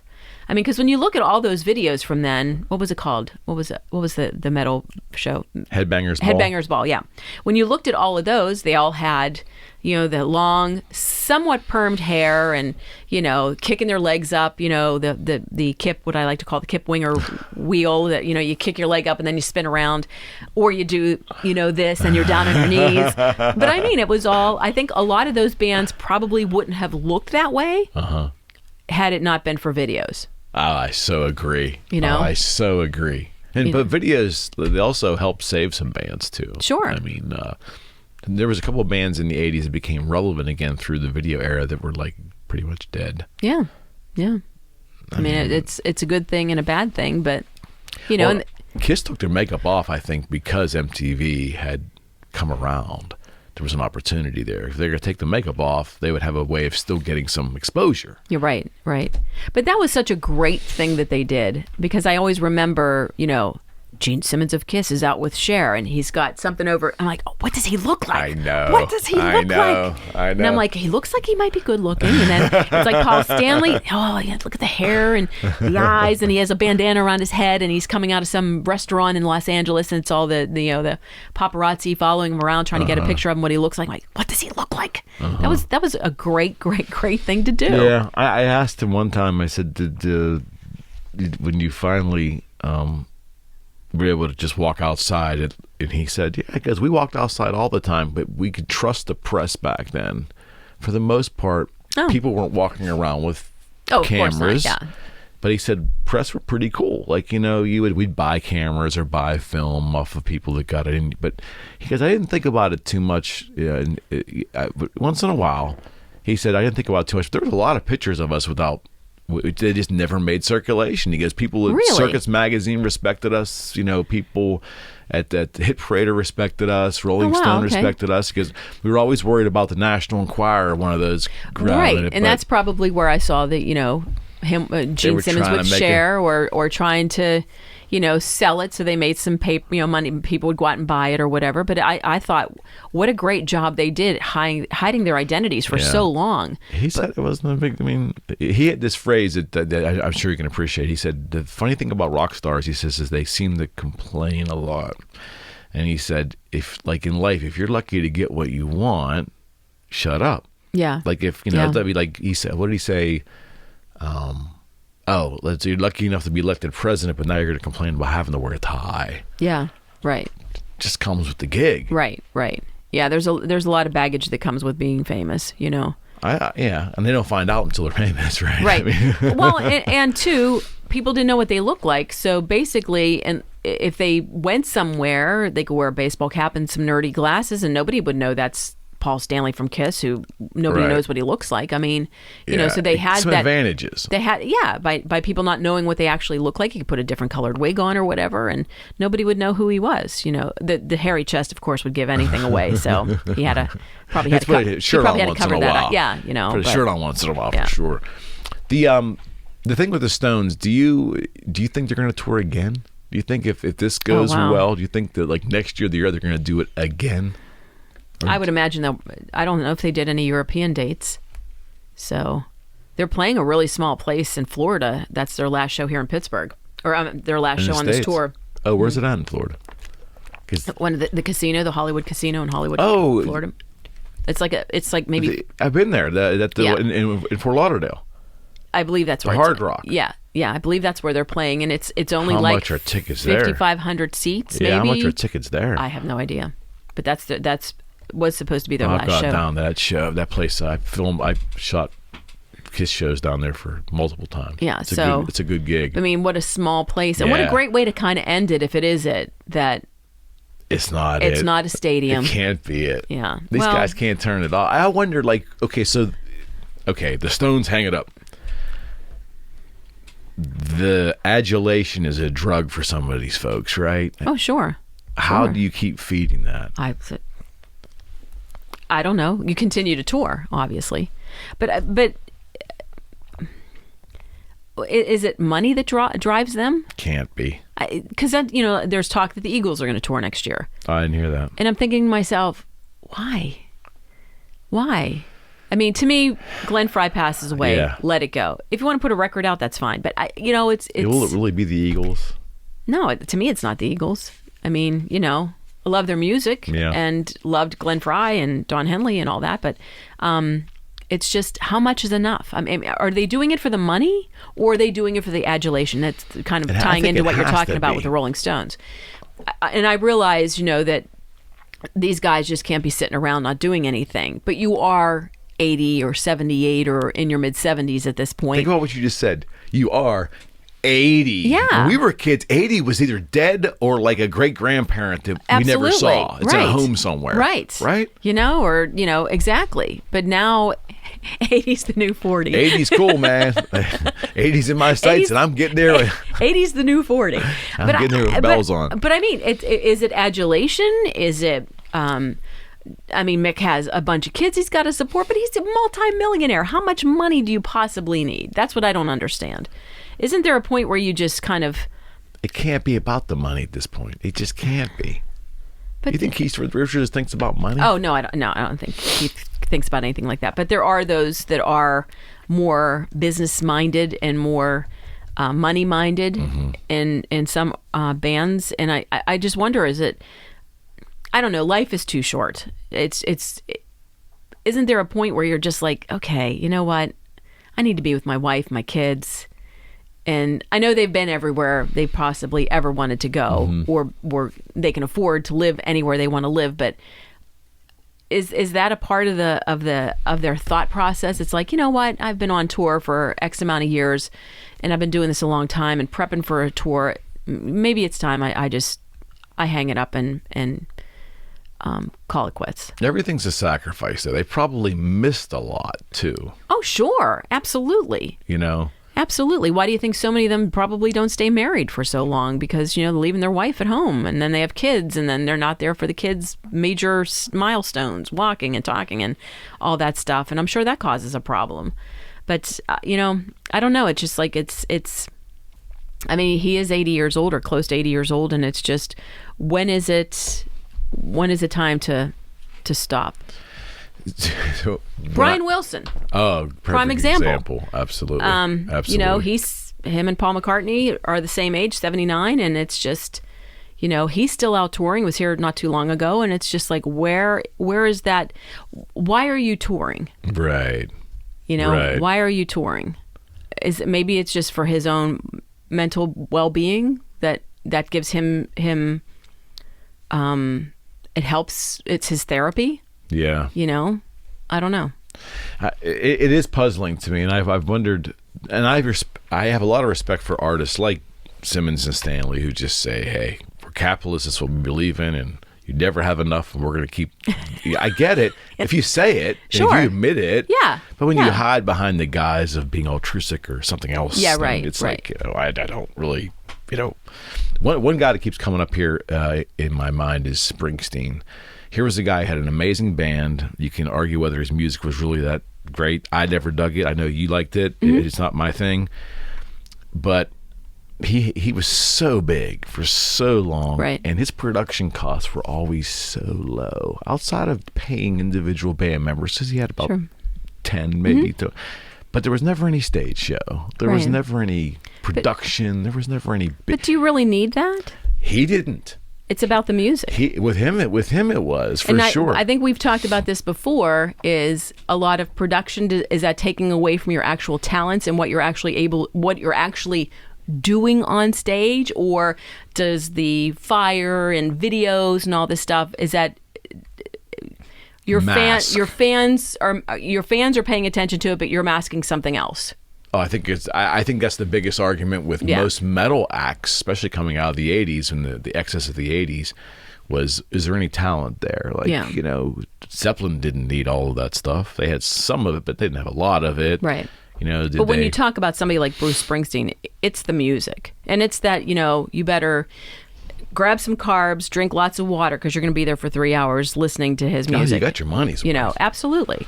Yeah, absolutely. He was another enigma, but he's been laying low, right? I mean, is he officially retired? Like, what's Bruce's gig right now? He just did a song with John Mellencamp. called "Wasted Time" that's very good. Finally, Yeah. of all the two that should have been singing together, But those two guys should got together. It's a song that, it's kind of like what we're talking about. It's, wasted time. Things you should have done, but your job was more important, or this thing was more important, or, it's just kind of, did we waste time by focusing on the wrong things in life? It's not about being a rock star, I don't think. It's just when you listen to it and they sound like older John Mellencamp, older Bruce Springsteen, it's very melancholy sounding to me. And it does kind of leave a lump in your throat, because you do think about it. It's like, okay, have we wasted time? Yeah. Focusing so much on working all the time, or having to have a beautiful house or an expensive car and all that stuff. What did we miss in life while we were focused on the material things in our world, When you heard about Charlie passing, what was the first thing you thought of? Charlie Watts? Oh, just a bummer. I mean, when any rock star dies, it's a little piece of your life that kind of goes away with it. 100%. Yeah, that it didn't hit me like Peart hit me when Peart passed. Oh, that was like a visceral thing for a while. Yeah, Bowie was the one for me. Right that was on. the one that just. But it also made me aware that, like, here was a guy. Charlie was the straight one in the band. Oh, yeah. Supposedly, he lived a very relaxed life. Right. No drugs, no excess booze. Right. Married to the same woman. And and he's the one who goes first. Yeah. It's really not first. I mean, Brian Jones. Jones, yeah. But ultimately, and when you look at somebody like Keith Richards, who outlive us all. I mean, that's the weirdness of that situation, where here's Charlie. Yeah, he's a little older, but he's just back there drumming, doing his thing. The quiet. He was the quiet Stone, like George Harrison was a quiet Beatle. Right. But I mean, it's and then here's Keith, who we understand has done just about every drug under the sun. If you read this book, snorted his dad's ashes and stuff. I mean, the guy's a little goofy, but here he is. He's still out there playing, and it's just it's your time, I guess. Yeah, drinking like a fish, smoking, chain smoking, like nothing seems to just. Yeah. The irony of the timing of it all was just. Yeah, that's not Charlie. I mean, all the And what did he actually die of? I don't think they released it. Yeah, I don't think I heard. I knew he had throat cancer a couple years ago, but. I don't know if. And Bill Wyman, the original bass player, he's still around and kicking. He never. I think he quit after this. He just turned 80. Tour. He's 80 now. Yeah, he just turned 80. Yeah, he left the band in '93. Yeah, right before Voodoo Lounge. Right, and then Why did he leave? He has another band. I have no idea. He ended up marrying the 19-year-old. Remember? Yeah, Mandy somebody. Smith. See, again, how's my 401k? No clue. Mundane facts. Yeah, but they stayed married for a while, but he still has his own little band. But I don't, I think that, there are those people that just that whole gigantic tour. They're, doing that all the time. For some people, it just gets old, and I think for him, that's probably how it was for him. He was just over it. Rather do his own thing. I understand that, but let's walk that back for a second. Let's try to get inside the human mind for a second. So you're a member of the Rolling Stones. Everything in your life is taken care of for you. Everything. Yeah. Where you eat, whatever your whim is, you can get it. Right. How hard is it really to go up and do what you love for 2.5 hours or 2 hours and 15 minutes every third or fourth day? I mean, come on. But do you enjoy your job? Isn't there a point where there's days where you're like, oh gosh, I need a break. Yeah, but if I only had to do it every third or fourth day, I mean, I understand what you're saying. Yeah. But to a regular touring band, I think it's how people are wired. Some people are wired for, like we were talking about, the adulation, and that keeps them going, and they love it, and they love being on tour, and they love living out of a suitcase and hotels and all that stuff and being taken care of. But I think there are those people that are just like, okay, I've done this for 40 years. I'm a little over it at this point. Okay. So you figure he did it from like alone. 60s. Yeah, or just the dynamics of a band. It's just like a marriage. Some bands get along great and some don't. I think that was the case with Wyman. I think there was personality issues there, if I vaguely remember. Yeah. Because he was leaving at a time that the Stones had just made this amazing, not comeback, but they had like Steel another Wheels was wave, another wave, sure. The next wave, yeah. And I was going in the Voodoo Lounge. That was and like Wyman was gone. You're like, well, why would you do that? Yeah. I mean, yeah. I don't know. The chemistry thing is just, that's the intangible, right? Right. I mean, so. Well, it's good if you're able to hide it to your fans. Because there's a lot of bands that don't get along, but when they step out on that stage, you would not know that. Where there are those artists that do not like each other, and you can cut the tension with a knife. So who do you remember doing that? What bands do you remember doing that? What, as far as like or not liking each other? But kept it together. Any bands come to mind? Oh, wow. Good question. I'm trying to think. Because there was always talk that the Page and Plant never really got along that well. Yeah, I've never seen them live, so yeah, I wouldn't know. I wouldn't know that. You take someone like Hall & Oates. Like, is that a relationship of convenience and business, or is there a real friendship there? I think there's a real friendship there, but I think over the years they've learned to accept each other's what they want to do and what they don't want to do. Boundaries or whatever. Yeah, back in the older days, when I met them, I would always meet the both of them. Now it's just primarily. I was in Orlando a couple years ago for their show, and I reached out and said, "Hey, can I do an interview?" And they were like, "No, no interviews." I said, "Okay, no problem." So I was at the show, and their manager calls me while Tears for Fears are on, and I'm like, my phone's blowing up. I'm like, "Hello," and they're like, "Hey, do you want to interview John Oates?" And I'm like, well, "Yeah, that'd be great." And they're like, "Now?" I'm like, "Well, I'm kind of like really wanting to see Tears for Fears." I said, "Can we do it after the show?" And they're like, "Yeah, sure." So they came and got me in, and I went back, and Darrell had his room with his name on it, and then John did, and I really do think it's Darrell doesn't do any meet and greets anymore or anything like that. Okay. It doesn't seem like okay. He's as what's the word? Aloof? Not aloof. Accessible? Yeah, accessible. Yeah, thank you. I don't think he's as accessible as he was back before. Why? I have no idea. Okay. I mean, he's got a lot of things going on. He's got his restaurant up in New York, and he does his show and stuff like that. Yeah. So maybe that's why. But it was always weird because when I met them in the early days, Darrell was always the one that was like a little bit more outgoing. Right. And John was always very nice, but it always seemed like Darrell was the one who was just a little step above. But now it's kind of changed. Well, but Darrell was like the figurehead of the duo, right? When in the MTV era, sure, he's the one that the girls paid attention to. He's the one that had like the girls loved John Oates too. Believe me, yeah, okay. Yeah. But I think there was equal liking as far as the looks. Okay. As far as the music, I mean, Daryl Hall wrote a lot of the stuff, but John Oates wrote a lot of stuff too. But I just think right now that it is a friendship. It always has been a friendship, but it's an understanding. Let's say. Of their friendship and what they have to do as far as a business. Mm-hmm. So, is it a disappointment to you that Zeppelin ended and didn't continue, or did it really? And you look back on it, you're like, did it need to end? Well, it was. I'm glad they didn't go on without Bonham. Okay. Because to me it was. I don't know. Sure, Jimmy and Jimmy and Robert did their own thing with their tour, the Page and Plant tour. Yeah, and that was cool. It was great, but it was nice to hear that stuff. But I don't know.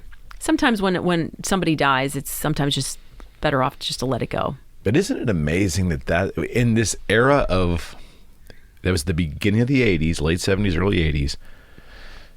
The era of greed, right? Basically, it was the era of capitalism, and the computer age was starting. That all this emphasis on making money was there. Yeah.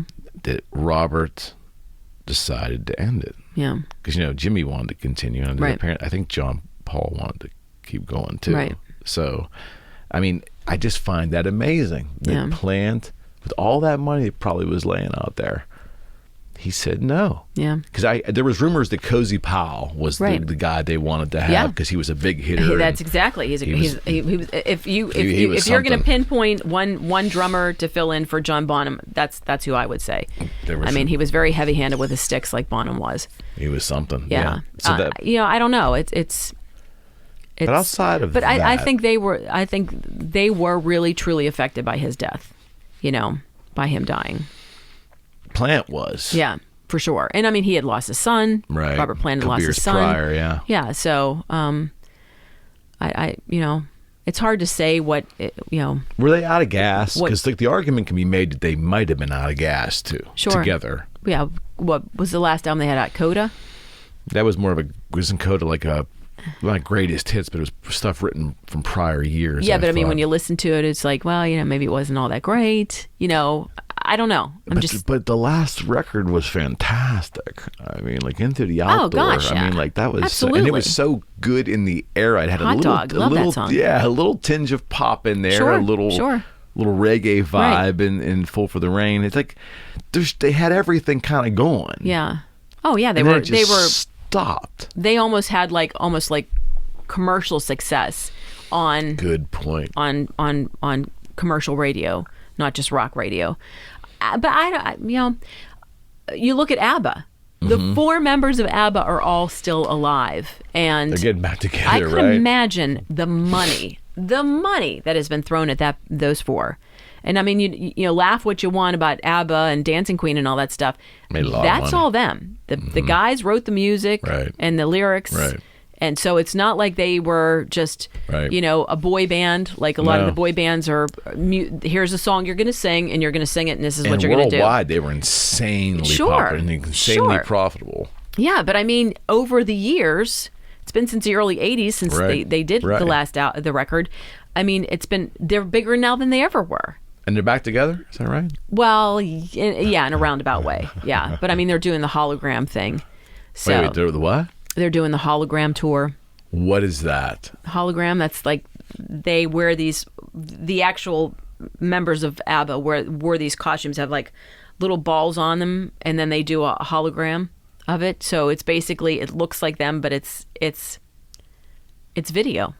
Is this where we're going? Because I remember when Tupac did a hologram thing like And 20 years ago. They did the Whitney Houston one, and there was a Ronnie James Dio one. I have. that Okay. I haven't wasn't seen aware it. of that. That's cool. I've never seen it actually in person, but that's something that's coming down the pike. I think they're doing it in London, I believe, and it's an actual venue that it was specially built for ABBA, that you go in and you get to see the show, and it's just like them back. They look like they did back in the 70s and early 80s. It's not like what they look like now, because they're all in their mid 70s Does now. it give you a 3D vibe when you're looking at it? I guess. I mean, they just did a big thing on it on CBS Sunday Morning, and it's just they just showed little snippets of it. But they showed all 4 of them in these suits with the balls on, and I guess that's how they create the hologram, or these outfits they had on. So it really will be them acting out the movements and all that, but their face will look like they did in the 70s? Right, but their costumes will look like they did in the 70s and stuff. I guess it's just their movements and things. I don't know. Could you do that? Could you pay to see that? Though there'll be a lot of people that will pay to see that. I mean, they did the whole Mamma Mia thing on Broadway and all that in the movie, and that all did very well. Made them a lot of money. If Hall & Oates did that, would you pay to see that? Oh my. Yeah, probably. I have no shame. We have no I have life. no shame. What else do we have to do? Yeah, I mean, What else do we have to do? and somebody says to me, why do you keep going to see Daryl Hall and John Oates? And I just had somebody ask me this the other night. Why would they ask you that? And I'm like, well, I'm a huge fan, always have been. Yeah, why would they ask you I that? have no shame to that whatsoever. But I guess the whole thing is that I love them so much in the 70s, seeing them at the Stanley Theater and just really playing the obscure tracks off their album. And every once in a while, and once a show, they might pull out one of those songs. And it's like, boy, if I could hear Las Vegas Turnaround one more time, or if I could hear whatever song, just something that was like an album track. Right. That's worth the price of Worth admission. it. And I get to it. me, it's like I said, life is short. You never know. It might be it can be the last time I ever see them. So anytime Yeah, I have that 100%. opportunity, I've always done that. Yeah.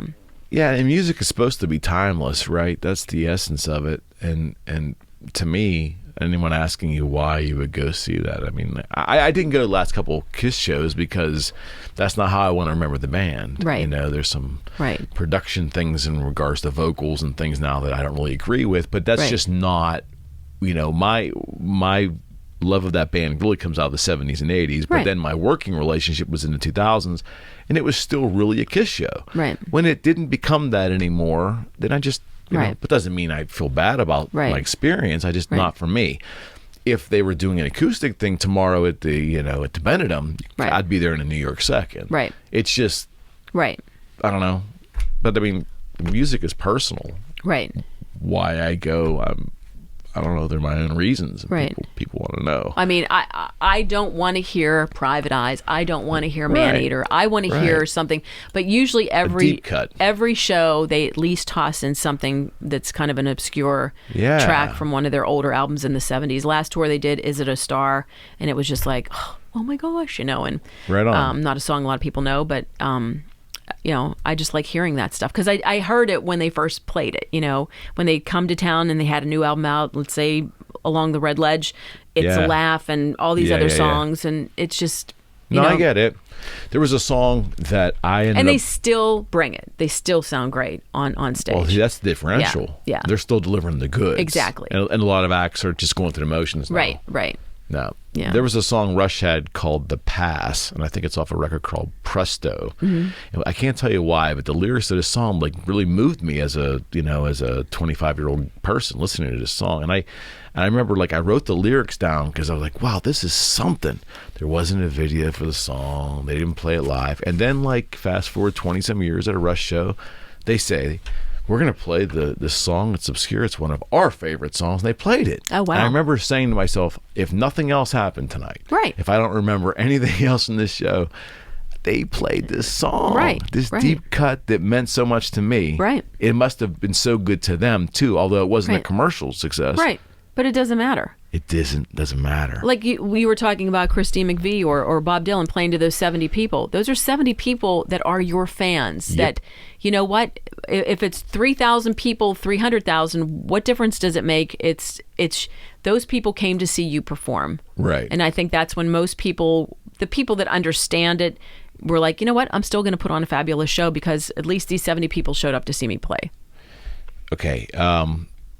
Before we wrap up, a couple questions. Number one, why is The Who always getting disrespected in regards to the conversation that comes with Zeppelin and the Stones and the Beatles? And Well, why? I've brought this up to you before. When it comes to the Stones and Who, I'm a bigger Who fan than I am the Stones fan. I know you are, but why is that not the vibe with most people? I don't know. I have no idea. They're talented. They're great. They're great live band. I don't know. Yeah, I mean, the Stones sell out massive shows, and then you know, the Who. I think the last time I saw the Who, I think I paid $5 for my ticket. Yeah, because it was one of those. It was the last minute. I didn't know if I was going to be home, and I was like, oh, well, they're in town tonight. Really like to go see them. And this was just before COVID. Yeah. And I got on, and somebody had a ticket for $5. I'm like, wow, okay, I can see the Who for $5. I'm on it. So. And that's a band, if you dig down deep into their catalog, you'll really start to understand that band.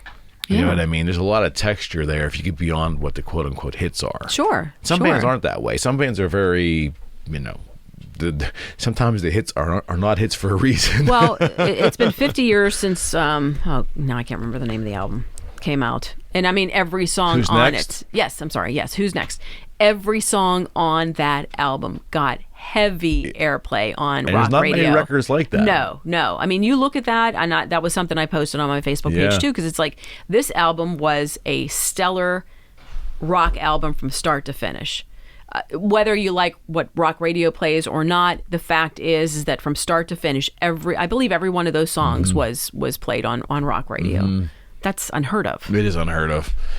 I think a couple of years later, Fleetwood Mac came out with Rumors, which that happened with that record, if I'm not mistaken. I don't know if everything off Rumors was a hit. I'd Okay. have to look at the song list, but I mean, The Who was, that's an incredible album, but again, that they don't get any props for that, Did they not like have, they should. Let me ask you this. Could it be possible that they didn't have the same level of marketing machine behind them that Zepp had and the Stones had? Could that have been part of it? Like how they were marketed and presented? Was there more financial push for the other bands?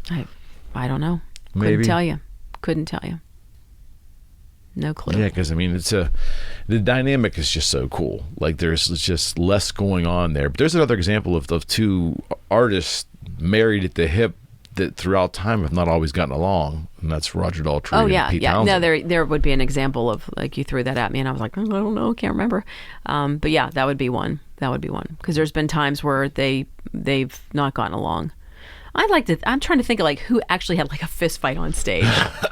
And I know that's happened, but I'm just trying to think of who it was. But I even Steven Tyler and Joe Perry. There's two caustic individuals. There's, Steven Tyler's woohoo party, all that kind of stuff. And, I know when Steven Tyler did American Idol, Joe Perry was not happy. No. However, by him doing that, it opened up Aerosmith to a whole new generation of their music. So, yeah, the credibility of us being a rock band and, what we did in the 70s and all that stuff. Blame him for not taking that. I mean, right. But I mean, Joe, it probably ended up putting more money in your back pocket. I would say absolutely. So there I know there was a lot of problems with that. There was some bad incarnations of that band in the 80s. When Perry left, there was an album called Night in the Ruts. Night in the Ruts. Right in nuts. Oh, that's right. Yeah. And then he did his Joe Perry project. Do you remember the name of the hit? Let the Music Do the Talking. That was the name of the record. Yeah. No, you're right. That was a song also, but that was the name of the record. What was the name of the hit? Because y'all played it. Well, I wasn't. Yeah, I know. I wasn't in radio then. But DV turned me on to the song, and I am still addicted to this song today. It's called Discount Dogs. Oh, okay. And it's like track number 3 off that CD. I saw him play at I want to say it was a Stanley Theater. Wow. Joe Perry. He came out.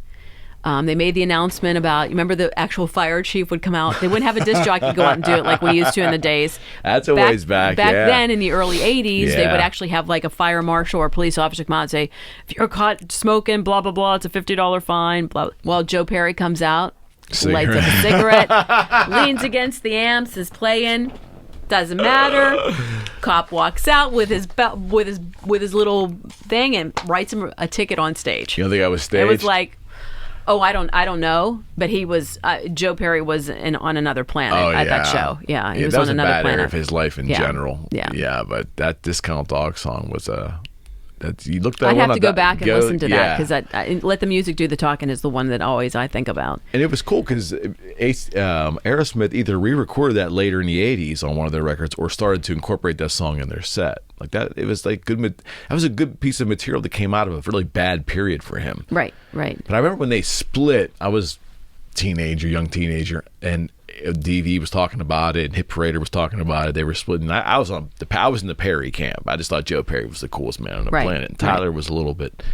But I just bought a record that was called.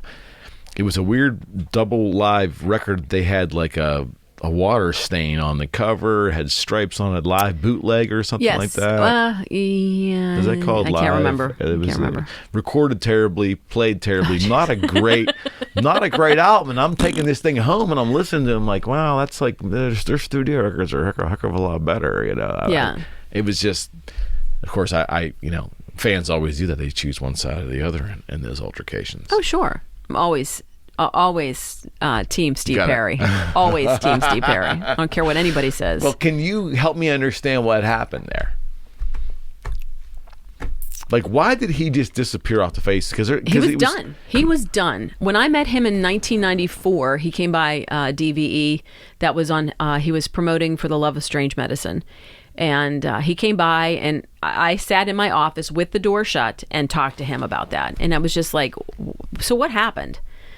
And he was just like, and he even reiterated this with it. I don't know if you've seen the Dan Rather, the big interview with him. I've not seen it yet. Check it out. Check it out. Yeah. I just saw an announcement for that. But he just said, he goes, there was a point where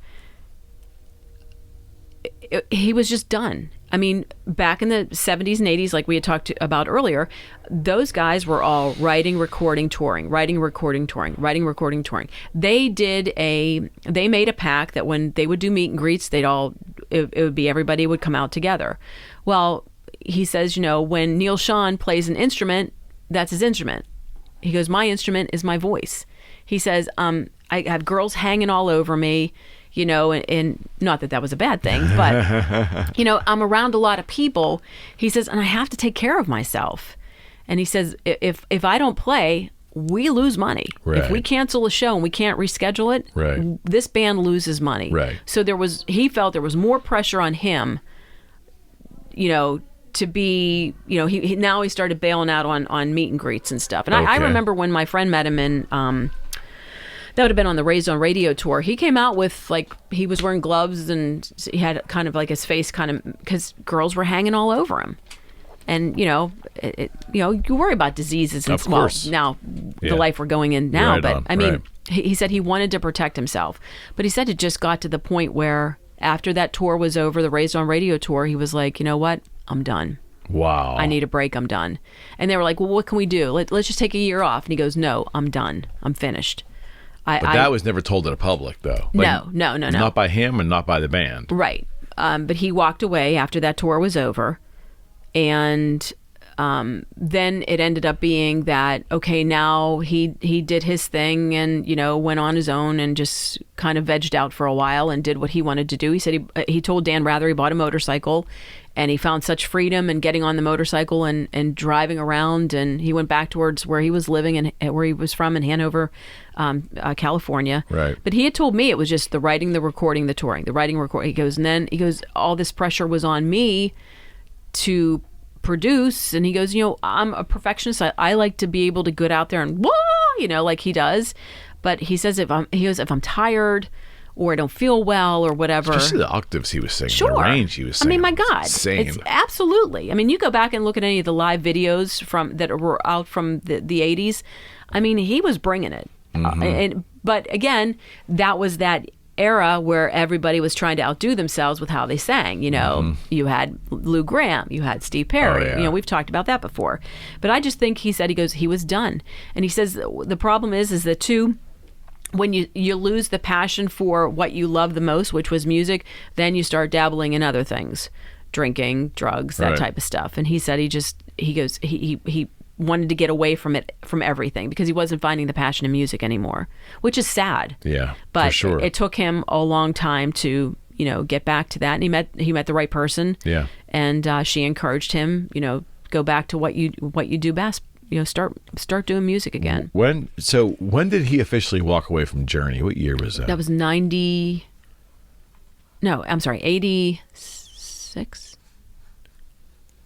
I'm trying to think. That was it's been that long. That just turned. Yeah, it was the end of the Raised on Radio tour. Okay. So it was like 86, 87.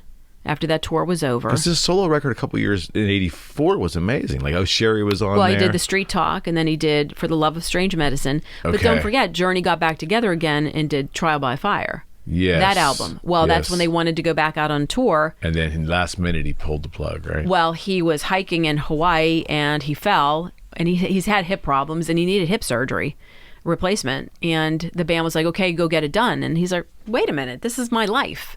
I'm not just going to go willy-nilly get hip replacement by some Joe Schmo doctor. You know, right. I want to do research on what's the best way to handle this.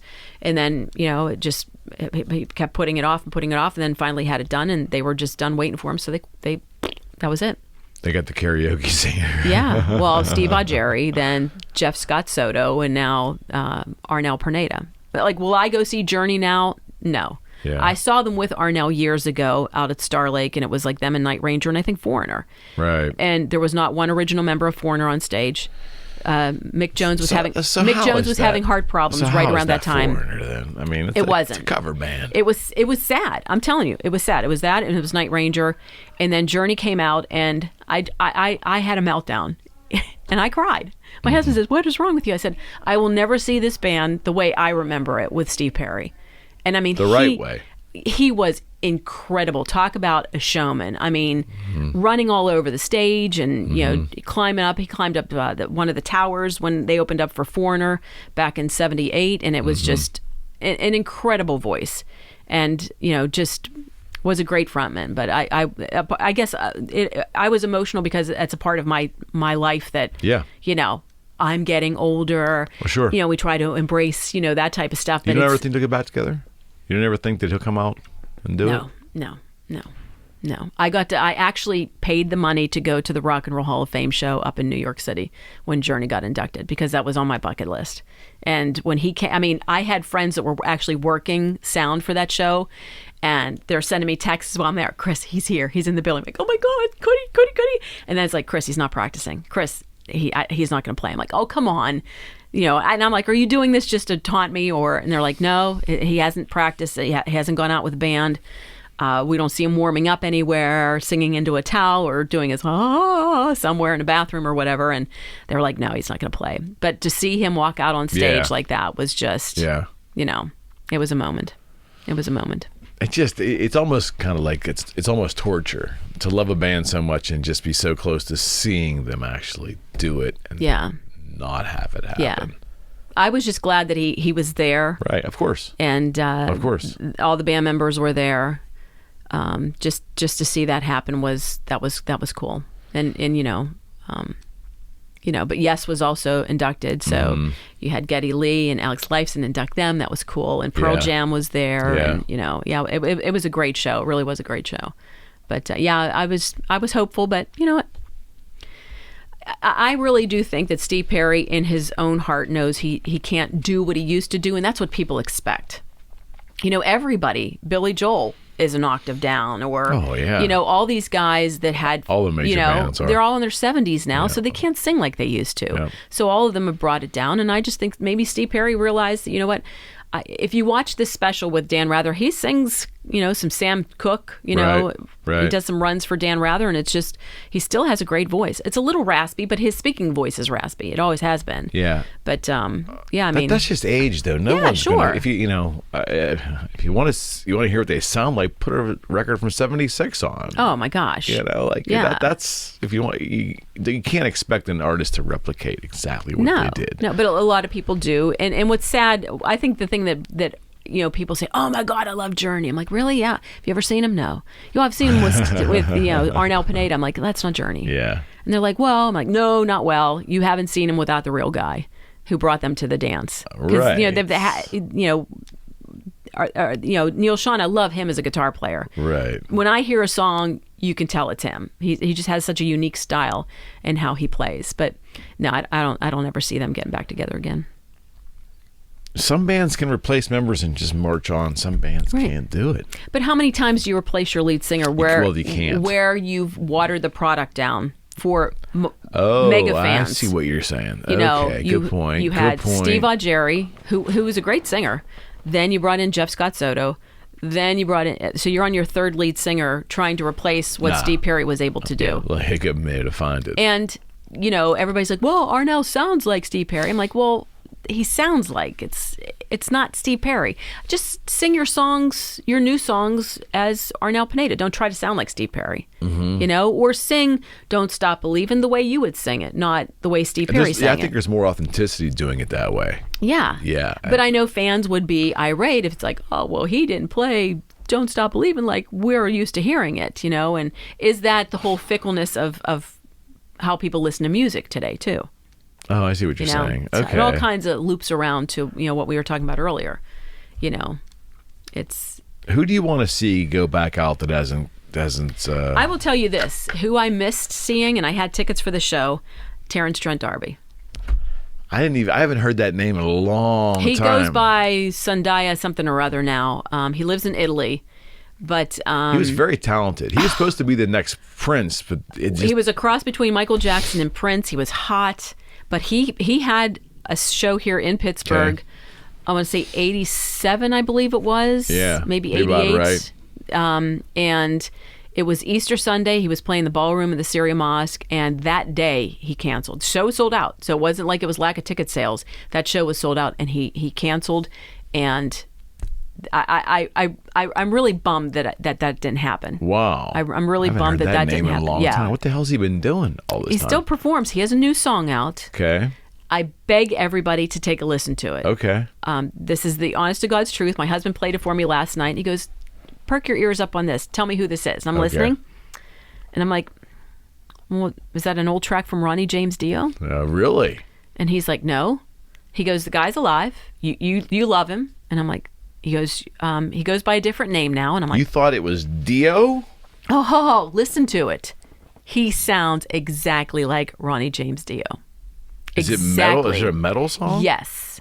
Terrence Trent D'Arby. Yeah. Well, he has an album out that came out like in the early 90s. I can't remember the name of it, but I mean, it rocks. It's not the Wishing Well. It's not that's a song Sign I Your remember. Name. Yeah, I remember those two. Okay. It's not. It's nothing like that at all. That album just blew me away. In fact, when I was working at DVE, my program director, I would listen to it while I was doing other stuff, and he'd walk in and goes, "Who is that?" I'm like, "Terrence Trent D'Arby." Wow, that's really good. Then a couple minutes later, wow, who are you listening to now? I'm like, Terrence Trent D'Arby. Goes, that does not sound like him. But if you hear the song, the name of it, like I said, just heard it last night for the first time. Sounds exactly like Ronnie James Dio. It's raw, it's hard, it's Terrence Trent D'Arby. Okay. Yeah. Now you gave me something to do because I would that name just came right out of thin air. I wish I wouldn't have talked about it because once this was over, I should just play it for you and see what you thought. But yeah. Yeah, Terrence Trent D'Arby's that's one of the ones that I wish I would have seen. Who else? Queen with Freddie Mercury. Okay. That goes without saying. Okay. Zeppelin, of course. Okay. I've seen a lot of bands. I'm blessed. Mm-hmm. Who do you want to see get back together? Oh wow. I don't know. I don't know if I want to see anybody get back together right now. Do you want Geddy and Alex to find the drummer and go out in some other incarnation, not called Rush, but in some other incarnation? That's a tough one. He is, talk about an unbelievably talented person. Have you read his books? Mm-hmm. Yeah, I mean, all of them. It's just what a loss. What a loss. Mm-hmm. Such a phenomenal drummer. I don't know, and I'm a big Rush fan. Mm-hmm. Seen him multiple times.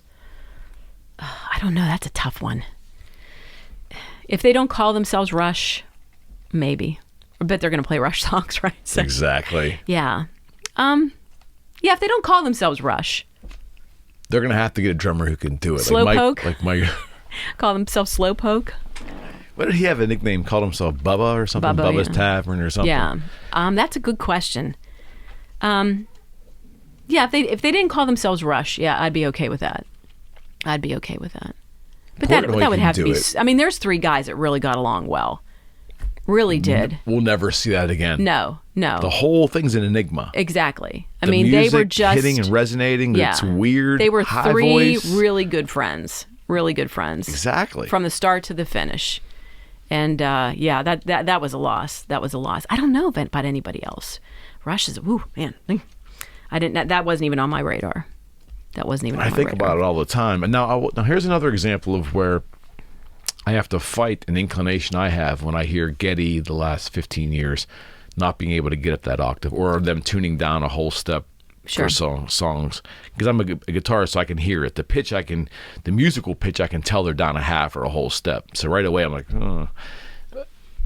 but then when he sings an octave lower, right, it's kind of like because that's part of his thing, is that high pitch. And when you hear him struggling, you kind of say, maybe it is time to put it to pasture. It takes me back to Steve Perry. Steve Perry can't do that, and that's what people expect. So is he the smart guy that's just you know what, I'm just going to do... He just put out a Christmas album. Are you aware of that? I'm not. Steve Perry?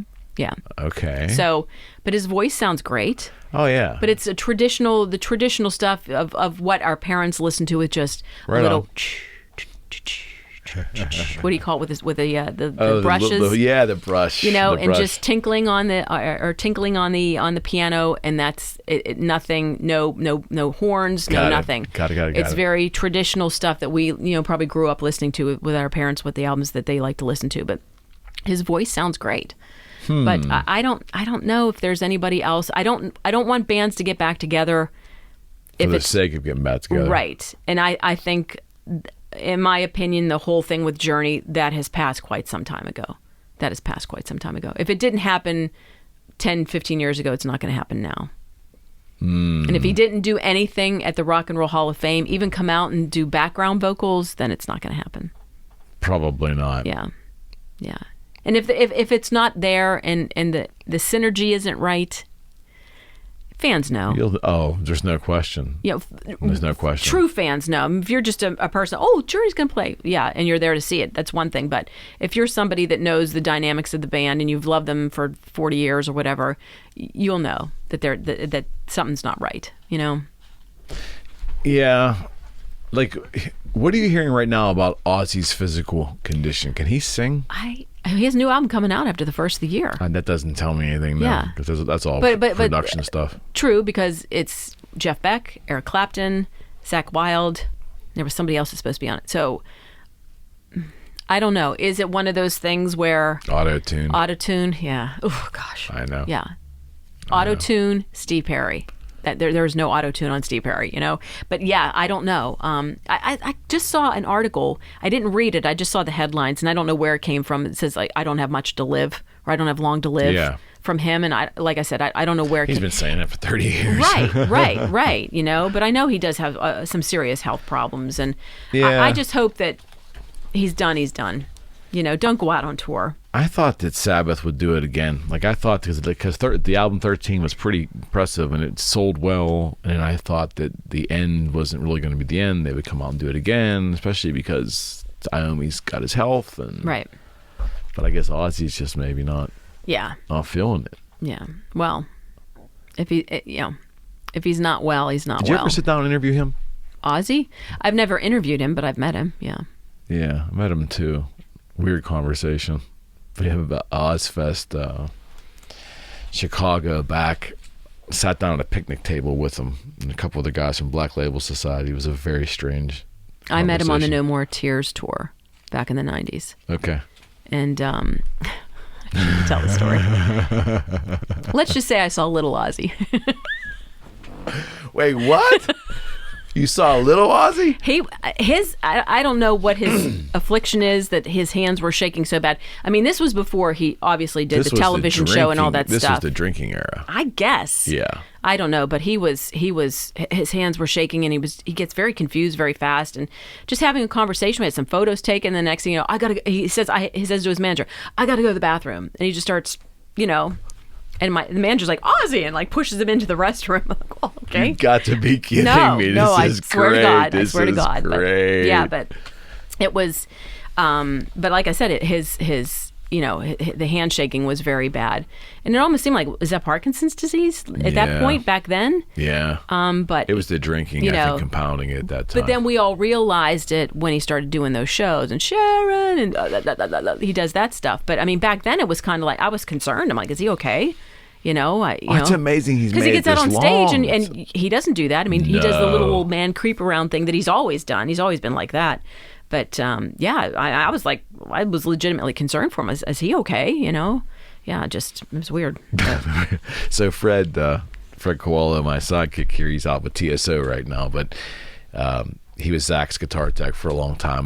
Touring with Ozzy, and just remember there was Ozzy was trying to go on a non-drinking binge at the time. This would have been like the late 90s, early 2000s, and they were in Japan or something. So they were Zach was walking from stage right, and Ozzy was walking from stage left, and Zach's thing was, hey Fred, a couple Sierra Pale Ales for me and a couple shots of vodka, and put them in the solo cup. So Ozzy had gotten confused, came out the wrong side, grabbed the solo cup thinking it was water, and is on his way to the stage, and he starts oh jeez. Fred just like, yeah, sorry, just the insanity of it all. But Ozzy was I think he's been through more periods in his life. Oh yeah, it's unbelievable. Yeah. I mean, the Osbourne show is like 20 years ago. You realize that? Like, I know. Like 18 years. This is insane. Yeah, that's what I mean. When I met him, that was before any of that had happened, and I was legitimately concerned about him. I'm like, is he okay? Because he just seemed kind of flustered. Would probably confused. The word confused, flustered, like I used to say like an old man trying to return soup in a deli. Yeah, right out of Seinfeld. Exactly, right? Exactly. Bingo. Perfect analogy. Well, tell me about before you leave about DVE, your return. I'm back. How cool is that? Fantastic. Yeah, I started back in the middle of August and just doing fill-in and some part-time work, so it's fun for me, and it's where you belong. Oh, thank you. Yes, it's nice. The listeners have been really, really cool, and It's that familiar voice. It's Chris Winter. That's nice. Yeah. Yeah. But it is nice to be stuff. back. Yeah. Actually, when I went back the first night I was on the air, I did a Sunday night, and it was just like I never left. Except for the board being different. That technology freaks me out more than anything because I have no control over it if I hit something wrong. But other than that, I mean, everything just, I didn't have one Like ounce. riding a bike, right? I didn't have 1 ounce of nervousness or anything like that. Of course like my not. husband's like, "Aren't you nervous? Aren't you nervous?" And I'm like, "No." I'm not surprised by that. Because it's like putting on your favorite pair of Converse tennis shoes. You know, your old beat up. You know you love them. They always fit right. And it felt like I never left. As soon as I cracked the mic open, it felt like I never left. Well, So, I'm happy for you, my friend. Thank you very much. Thank you. And we tackled 1981 loosely tonight because there's a lot of music that year. But So do yourself a favor. Wikipedia all the albums that came out in 1981. It'll blow your mind. Not to mention all the tours that supported that, and great tours too. Yeah. Like you had Foreigner with Billy Squier. The Four That's tour right. that came into town. I posted something on my Facebook page the other day about it being That's right. Rosington Collins, Henry Paul, There's and the name of it. Balance. I mean, back in those days, they were just Rosington Collins was what was left over of Leonard Skinner, correct right? with Dale Krantz singing. Okay. Yeah. And then Okay. you had Henry Paul Band. And Balance was the one. It's like, one of these things is not like the other. Yeah. And Balance was a band out of New York. Okay. But they were, they had a song called Breakaway, and they were very good. Okay. But I mean, back then too, the tours were, they were really doing some great bills. A Foreigner and a Billy Squier, Yeah. so. And that was right before MTV. So all this, Yeah. what's the word, coalesced all before MTV. Yeah. But And yeah. came and ruined it. No. 1981 was a fabulous year for music, no matter what kind of music you liked. We're going to pick another year for our next show. We're going to Okay. dive into that one. This is great. Thank you, my friend. Thank you for having me. Appreciate it. WDVE is Yeah. lucky to have you. Well, thank you very much. It's very I'm sweet. glad to see it. All right. Good to All see right. you as well. Take care. Friends, we're out. Bye. See ya. Hello, you're listening to the Eric McKenna Project.